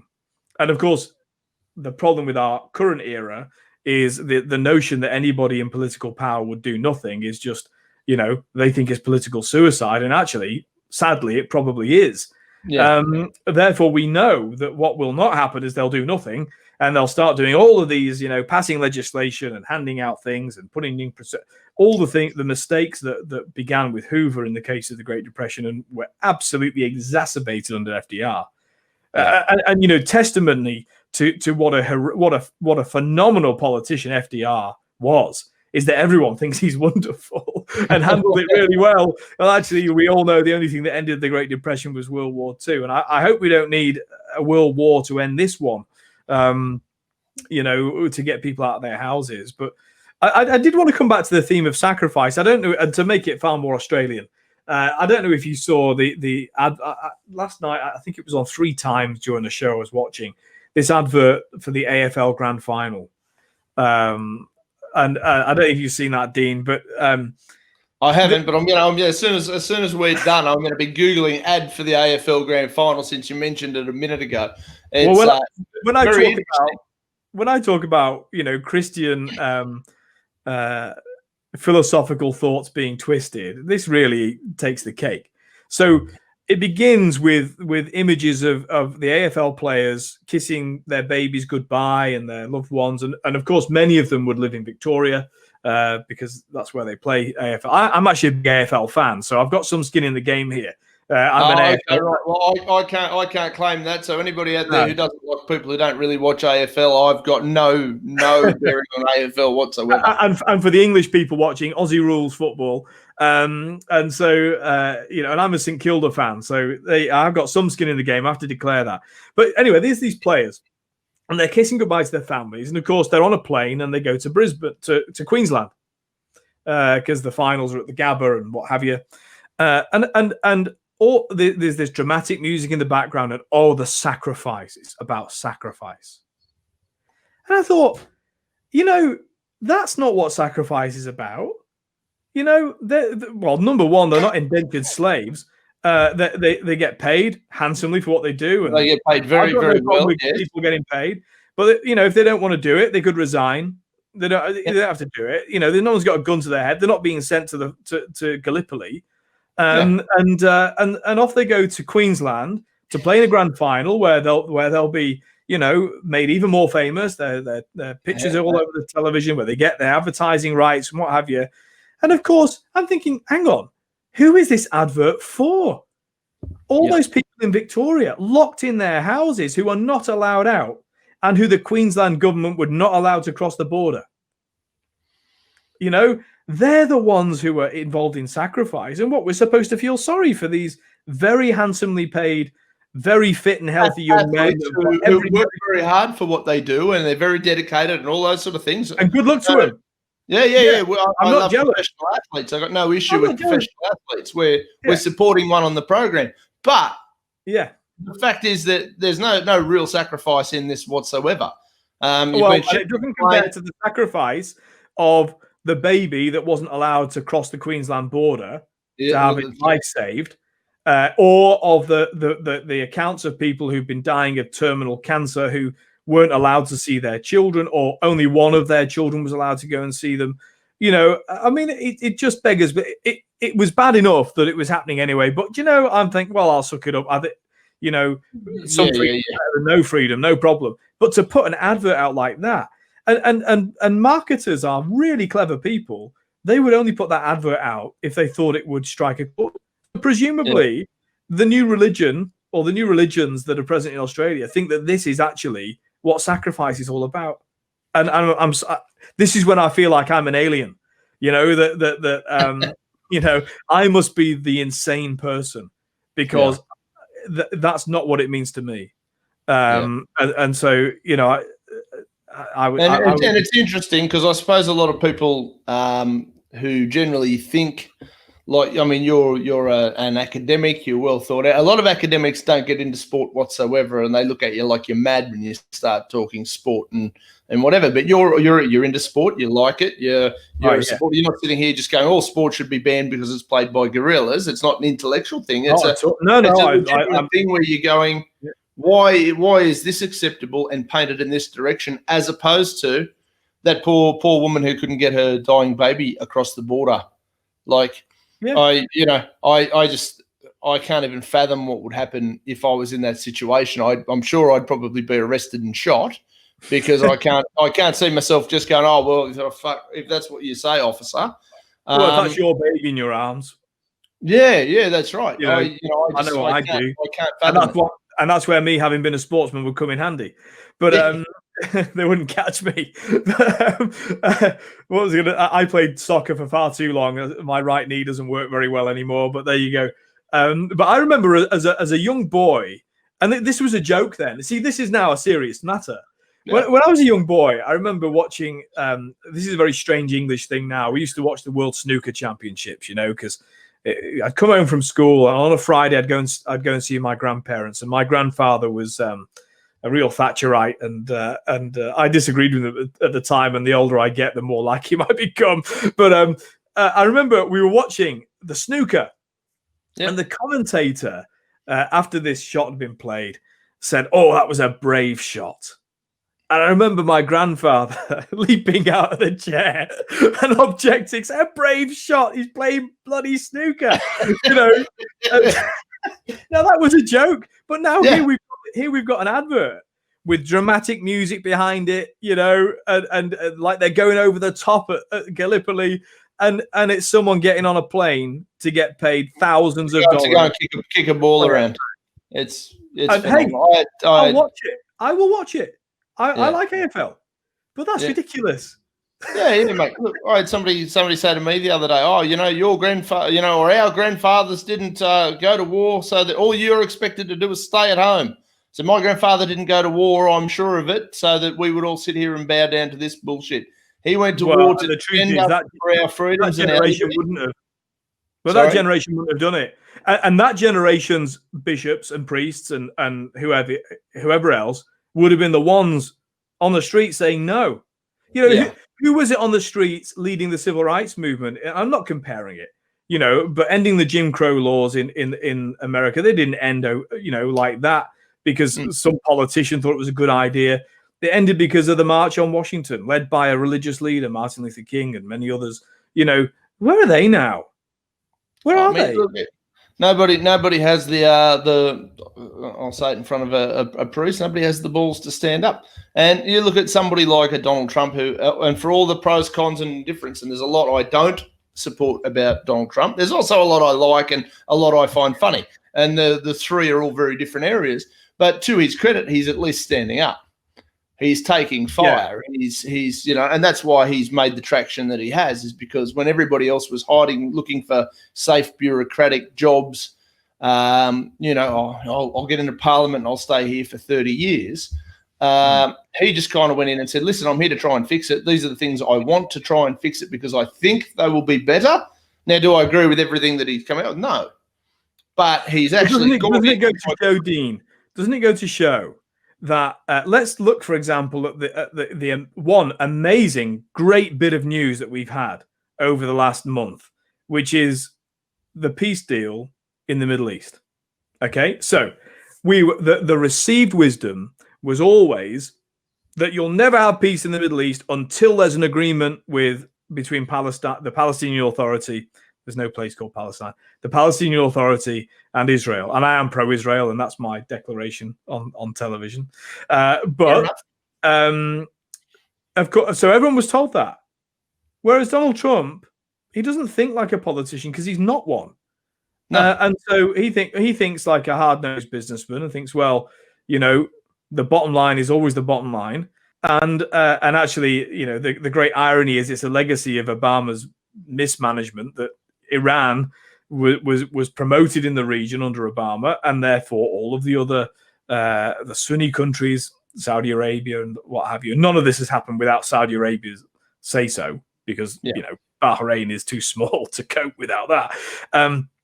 You know, it turns out that all of a sudden they've realized that, well, maybe Israel aren't our biggest threat or our greatest worry in the region. And it's sheer pragmatism. And Trump is really good at sheer pragmatism. And now how he goes about generating the circumstances for that isn't always perfect. But actually, you know, Trump is a great example. And why you know, the left hate him so much is because what the left have done is embraced a twisted, I mean, this was always twisted, but it's a twisted new Puritanism. And for those that don't know, the Puritans were those religious zealots within the church. They had a strong hold in the 16th and 17th centuries, who, you know, for example, Cromwell was a Puritan, Oliver Cromwell. When the king was overthrown, he was far too Catholic for Cromwell. All of a sudden, Christmas was banned, you know, and singing in church was banned. Does this sound familiar, by the way? It does, yeah. Does this sound familiar, by the way? History somewhat repeats itself. Oh, what a shock. And parties were banned, and all those sorts of things. Feast days were banned, and you weren't allowed to. All the first public houses in England were built next to churches, you know, because people would hang out in the churchyard after feasts, and so the Church of England still owns a couple of pubs. They had these public houses built so people could revel, you know, away from the church. Well, Puritans don't like all of that. You know, they're the stern ones. They're the ones that wag the finger and judge you. And what we have now with progressives is they don't have the Christianity, but they have the Puritanism. So with Trump, what they say is, oh, but look, he's terrible here, here, and here. And of course, there's plenty of ammunition for that. He has not led, you know, he's not a paragon of virtue. You know, he's not actually, out of him and Biden, I'd rather imitate the social life of Biden. You know, seems a pretty, you know, stand-up guy. He's other than the sniffing of children all the time, that seems a little bit weird, you know, like. Indeed. But what I mean is, on the face of it, you know, the one that's led the apparently more kind of conforming lifestyle is Biden, but actually the policies are the other way around. The policies of Biden are the extreme ones that are hostile to the nuclear family and what have you, and very interventionist, and the massive role for government. They don't like the Constitution because it restricts government, which is of course what it was designed to do. If only we had the same in Australia and in Britain. Enumerated powers, you know, a limit on what government can do, an executive that can be checked, that's not part of the legislature. But you know, but these kind of new Puritans, they say, oh, but look, his character's bad. And to round off episode 2 this week, guys, we've got Larry Sharpe. If you don't know who Larry Sharpe is, Larry Sharpe is former United States New York State mayoral contender. He went up against Andrew Cuomo. He got bugger all media, as happens with anybody who's not a mainstream party. That happens in Australia as well. The guy is as sharp as his name indicates. The guy is brilliant. Some of the things he comes out with are just off the chart. You do yourself a favour, you tune in, check out Larry, and if you're not sure who he is, check out The Sharpe Way. That's his program that he does multiple times a week. Great guy. We love Larry Sharpe. I think you will too. Talk soon. Yep. It's all madness. I mean, for us, it's very similar. The government's done some really positive measures, I think, but as usual, it's all very convoluted and complicated to do it. It's not just let's do X, Y, and Z. But when you give the mandate, people fight back. Yeah. Right. And to your point, in America, we are very bad with the left-right paradigm. I know most countries are. We are terrible. So when someone says you must wear a mask, if that person's a Democrat, that just became political. Right? It doesn't matter if it works. Yes, it doesn't matter if the mask works or not. That is irrelevant. If a Democrat says wear a mask, Republicans don't want to wear one. If a Republican says wear a mask, Democrats don't want to wear one. It doesn't matter if it works. People go, but the science, irrelevant. Yeah. Someone said it. It therefore becomes a political issue. We have to stop that, which is why stop mandating, stop forcing. Just say, here are the protocols I'm here to support. Here are the protocols I'm here to support. Create your own protocols. I'll put them here too. Whatever the Democrat or Republican protocols, we'll put them up here too. And the whatever, we'll put them all up. To your point, if I have transparency, the odds of trust go up, right? The more authority you give your population, the more your population trusts you. The less authority you give your population, the less they trust you. Yeah, the argument for a benevolent dictator, when you talk to people, and I sort of obviously talk to a lot of people, and they come back with, well, we need to have a dictator would be fine as long as it was a good one. And I always go, the hard part's you've got to pick. How do you know one's going to be good? Or maybe if you do get a good one, what happens when that guy dies and all of these things are in place? But it's for us. I mean, we've had. I think we're just coming up to the 200 deaths mark with COVID. So our government's been patting itself on the back for what a wonderful job it's done. I think suicides, though, for the same period of time are up around 1,400. I don't know if there's an official correlation. You know what governments are like with their numbers. Our lot are pretty good at jigging the figures whenever it suits them. But trust is at an all-time low on a day-to-day conversation base. Yet on the other side of it, people are scared enough that they're happy to comply because fear. Yes. Fear. Never let a good crisis go to waste. But so, I mean, look, in the other scheme of things, you're right in the mix. New York City. Yep. Trump doing a good job, bad job in general, and with COVID and overall, what do you think of him? Obviously, he's a pretty divisive figure. Yeah, he's a New Yorker. So, well, look, I liked the guy before he was president. When he ran, I thought this would be fun. He's done some really good stuff from what I can see from our vantage point over here. I also think, he's completely unconventional and he's probably a bit mad, but I think anyone who takes a stand is. What's your perspective? America has been looking for a rebel for at least a decade, if not more, right? And there are many reasons why Trump is president, but I feel that's one of the biggest ones, is because we've been looking. We have known since maybe 2000 or so, the first .com crash in America. We thought, okay, this system's not working for us. The second crash here for us, the real estate crash, 2008, that was devastating for us. And then, of course, this one now, the COVID crash, right? These are all just devastating us. It's one of the reasons why our youth are so unhappy, because every time they try to build anything, we destroy them through self-inflicted wounds. But Obama, in theory, in 2008, in theory, shouldn't have beat Hillary in our Democratic primary. Hillary had the experience. Hillary was well known. In the Democrat primary, in theory, Hillary should have won. Clearly, she didn't. Why? Because Democrats were looking for a rebel. And America was looking for an unconventional president. And Barack Obama looked and talked that way. He wasn't. But he looked and he talked that way. And we bought it as a country. We're like, yeah, this guy's different. Look at him. He's the uniter and we're good. And yeah, it's going to work. And we believed everything. And we elected him. And then in 2012, the Republicans thought, oh, well, we need someone who was more conventional. And they found the conventional guy. And what happened? Obama wins again because he's the unconventional guy. So in reality, the unconventional guy won twice before Trump. Yeah. And people don't seem to see that, right? Now, here comes 2016. Bernie, this goes back to the internal Democratic part. Bernie should have won in 2016. He should have beaten Hillary and been the nominee in 2016, Bernie Sanders.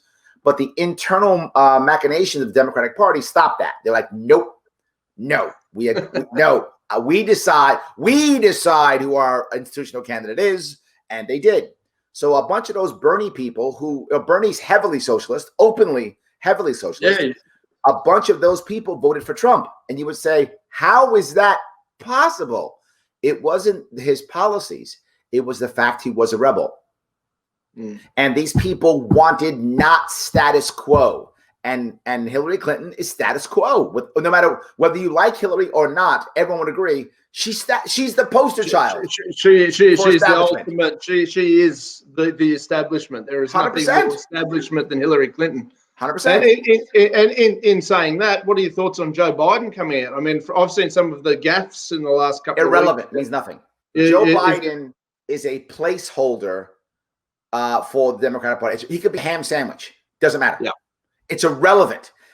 This is not about Biden. It doesn't matter who he is. He could walk outside and pull his pants down and pee on a tree. Nobody would care. Nobody would. It's irrelevant. That was kind of my suspicion. I was looking at it and I'm going, Biden.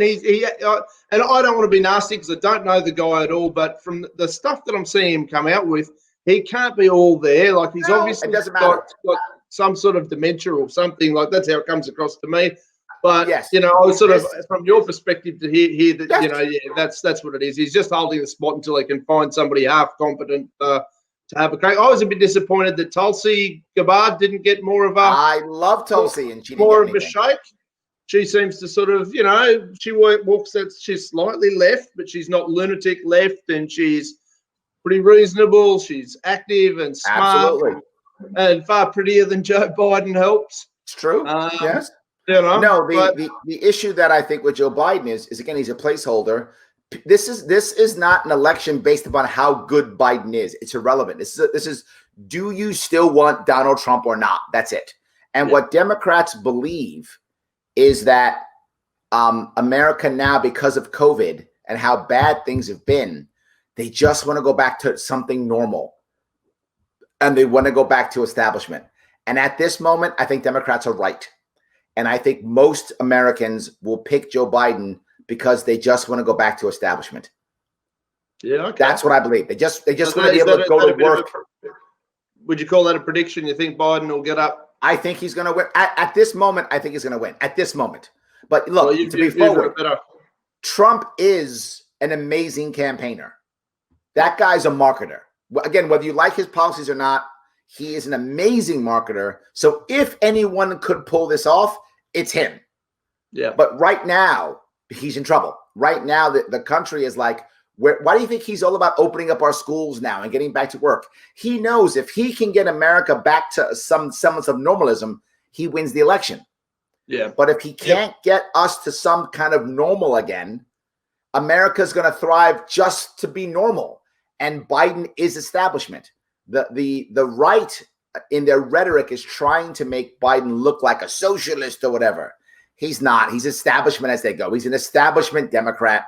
I mean, he's left, don't get me wrong, and he's far more socialist than Trump is. That's true. But he's not a Bernie Sanders socialist. He's closer to a neocon than he is a Bernie Sanders socialist. He's a standard Democrat from the 80s and 90s. He's a Clinton Democrat. That's really what he actually is. If he remembers where he is. Assuming that he remembers where he is. Correct. Yes. Assuming that. And most people don't even care anyway. There's a lot of people, and you find in America now, because of what you said, you've hit us perfectly. Are we angry at our king or not? You either love our king or you hate our king. I should call him emperor, I guess, right? Emperor, because we have lots of states, emperor. So you love our emperor or you hate our emperor. And if you love our emperor, he is the God king and he does nothing wrong. And if you hate our emperor, he's the Antichrist. He does everything wrong. There is literally no middle ground. And if you love him, you can never criticize. And if you hate him, you can never say he does anything right ever, never praise him. And that's a problem. That's one of our biggest issues is Trump isn't evil or divine. He's a human being with good and bad and flaws and good things. He's just a man. That's it. Some areas he's seemingly been absolutely brilliant. And in other areas you go, really? Scratch your head. How did that happen? And look, and I'm sure the Democratic side of things, that you've got the same pros, cons, all that sort of stuff. Why don't they just vote for Jo Jorgensen if she's running? I mean, that makes sense. Why don't you guys just all get behind Jo Jorgensen? She seems pretty sensible. I think libertarians are. Is she going to have a crack? I mean, obviously she's running. Do you think she'll get not at all. Percentage, like a percentage number? Like, oh, sure. Don't get me wrong. Will people vote for her? Yeah, but she's not going to win. I don't mean to sound negative. I apologize, but our country is so divided that people are blinded in that I have to vote either for the God King or against the Antichrist. Yeah. That's just where our heads are as a nation. I'm supporting Jo Jorgensen. I'm voting Jo Jorgensen. I will absolutely vote Jo Jorgensen and tell everybody I'm going to do that. But I'm also being honest about the outcome. Our country is divided. You either love the God King or hate the Antichrist. And that's how it works. Jo Jorgensen, sadly, is stuck in the middle of that world. And is there a prediction for a percentage that you think she'll get? I don't know. Like, is there not really a... The last polls precedent? I saw, I think, had her at 3%. Yeah, which almost sounds like a libertarian number over here. Yeah, I think that's what I saw last. We had a guy, our first ever elected official. I know he watches the program when we release it a little bit every now and then, and he was actually our first libertarian elected official for our party and our in the country. And it was a local council. And what had actually happened, how he got the job, was he was the first libertarian to nominate. He managed to get on the council, and there was equal amounts of our Liberal Party type guys and equal amounts of the Labor Party, and they just could not come to an agreement on who was going to be mayor. So our mate Clinton kind of got the job, not quite by default. Obviously, you got to be in the race to do, but it was kind of, that was the acceptable from both warring factions. Was okay. Well, look, Clinton, you're gonna run the show, and that was actually our plan. I was backing Judge Jim Gray to be the Libertarian nominee here in the United States, because him and I thought the same way, right? We were thinking, if we could just win enough states in America, for those your audience who isn't American, the president has to get 270 electoral votes total from all the states, 270, and that person wins. If no one can get 270, it goes to our Congress, and our Congress picks the president. That's how our Constitution works. Yeah. So our goal was to hit a couple of smaller states that we could physically go to together so that we could win enough electoral votes to keep everyone under 270. Yep. And then it would go to Congress, and he would be, to your point, is that what happened? They'd say, Democrats are going to vote for Trump, Republicans aren't going to vote for Biden. Fine, we'll just make this judge guy our president for the next 4 years, and we'll hammer him later, right? And that was our entire plan. Was that going to work? I don't know, but at least it was a plan, because I think you're totally right. That is it's a strategy that can work, yeah, for sure. And I think with people of our political persuasion, it's important that we kind of we've got to get on the TV. We've got to get, we've got to get access.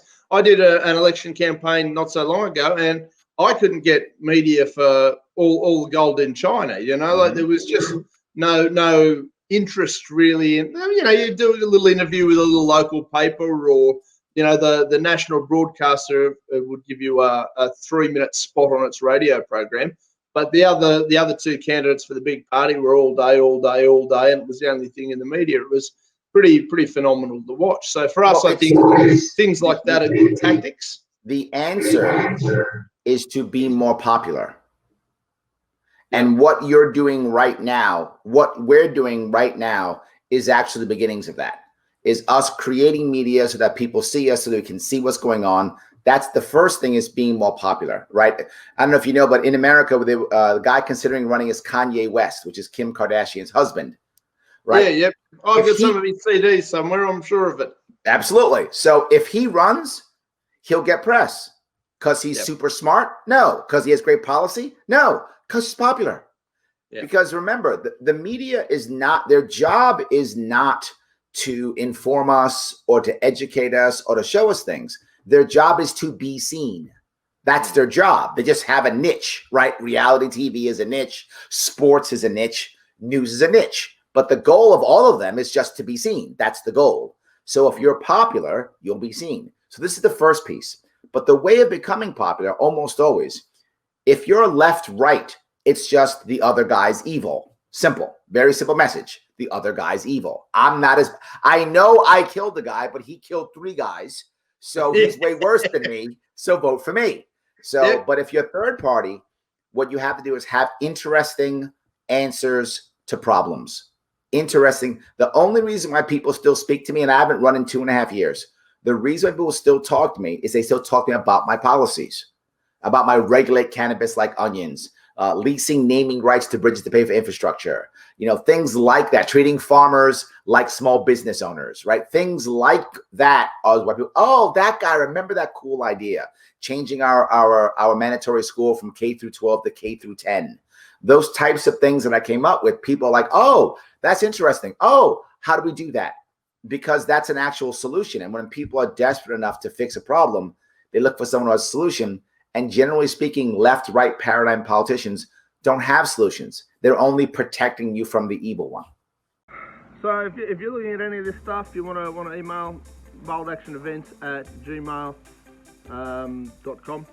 You can also call 0472 752 150, and that will get you in tune with Resolute TV t-shirts, Resolute TV hats, any corporate type deals you want to do. We've had a couple of these companies that have come on board with us, so we're really excited.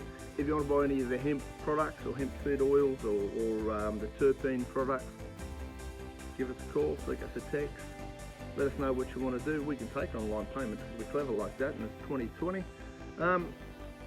Tune on in, tune on out. We'll see you next week.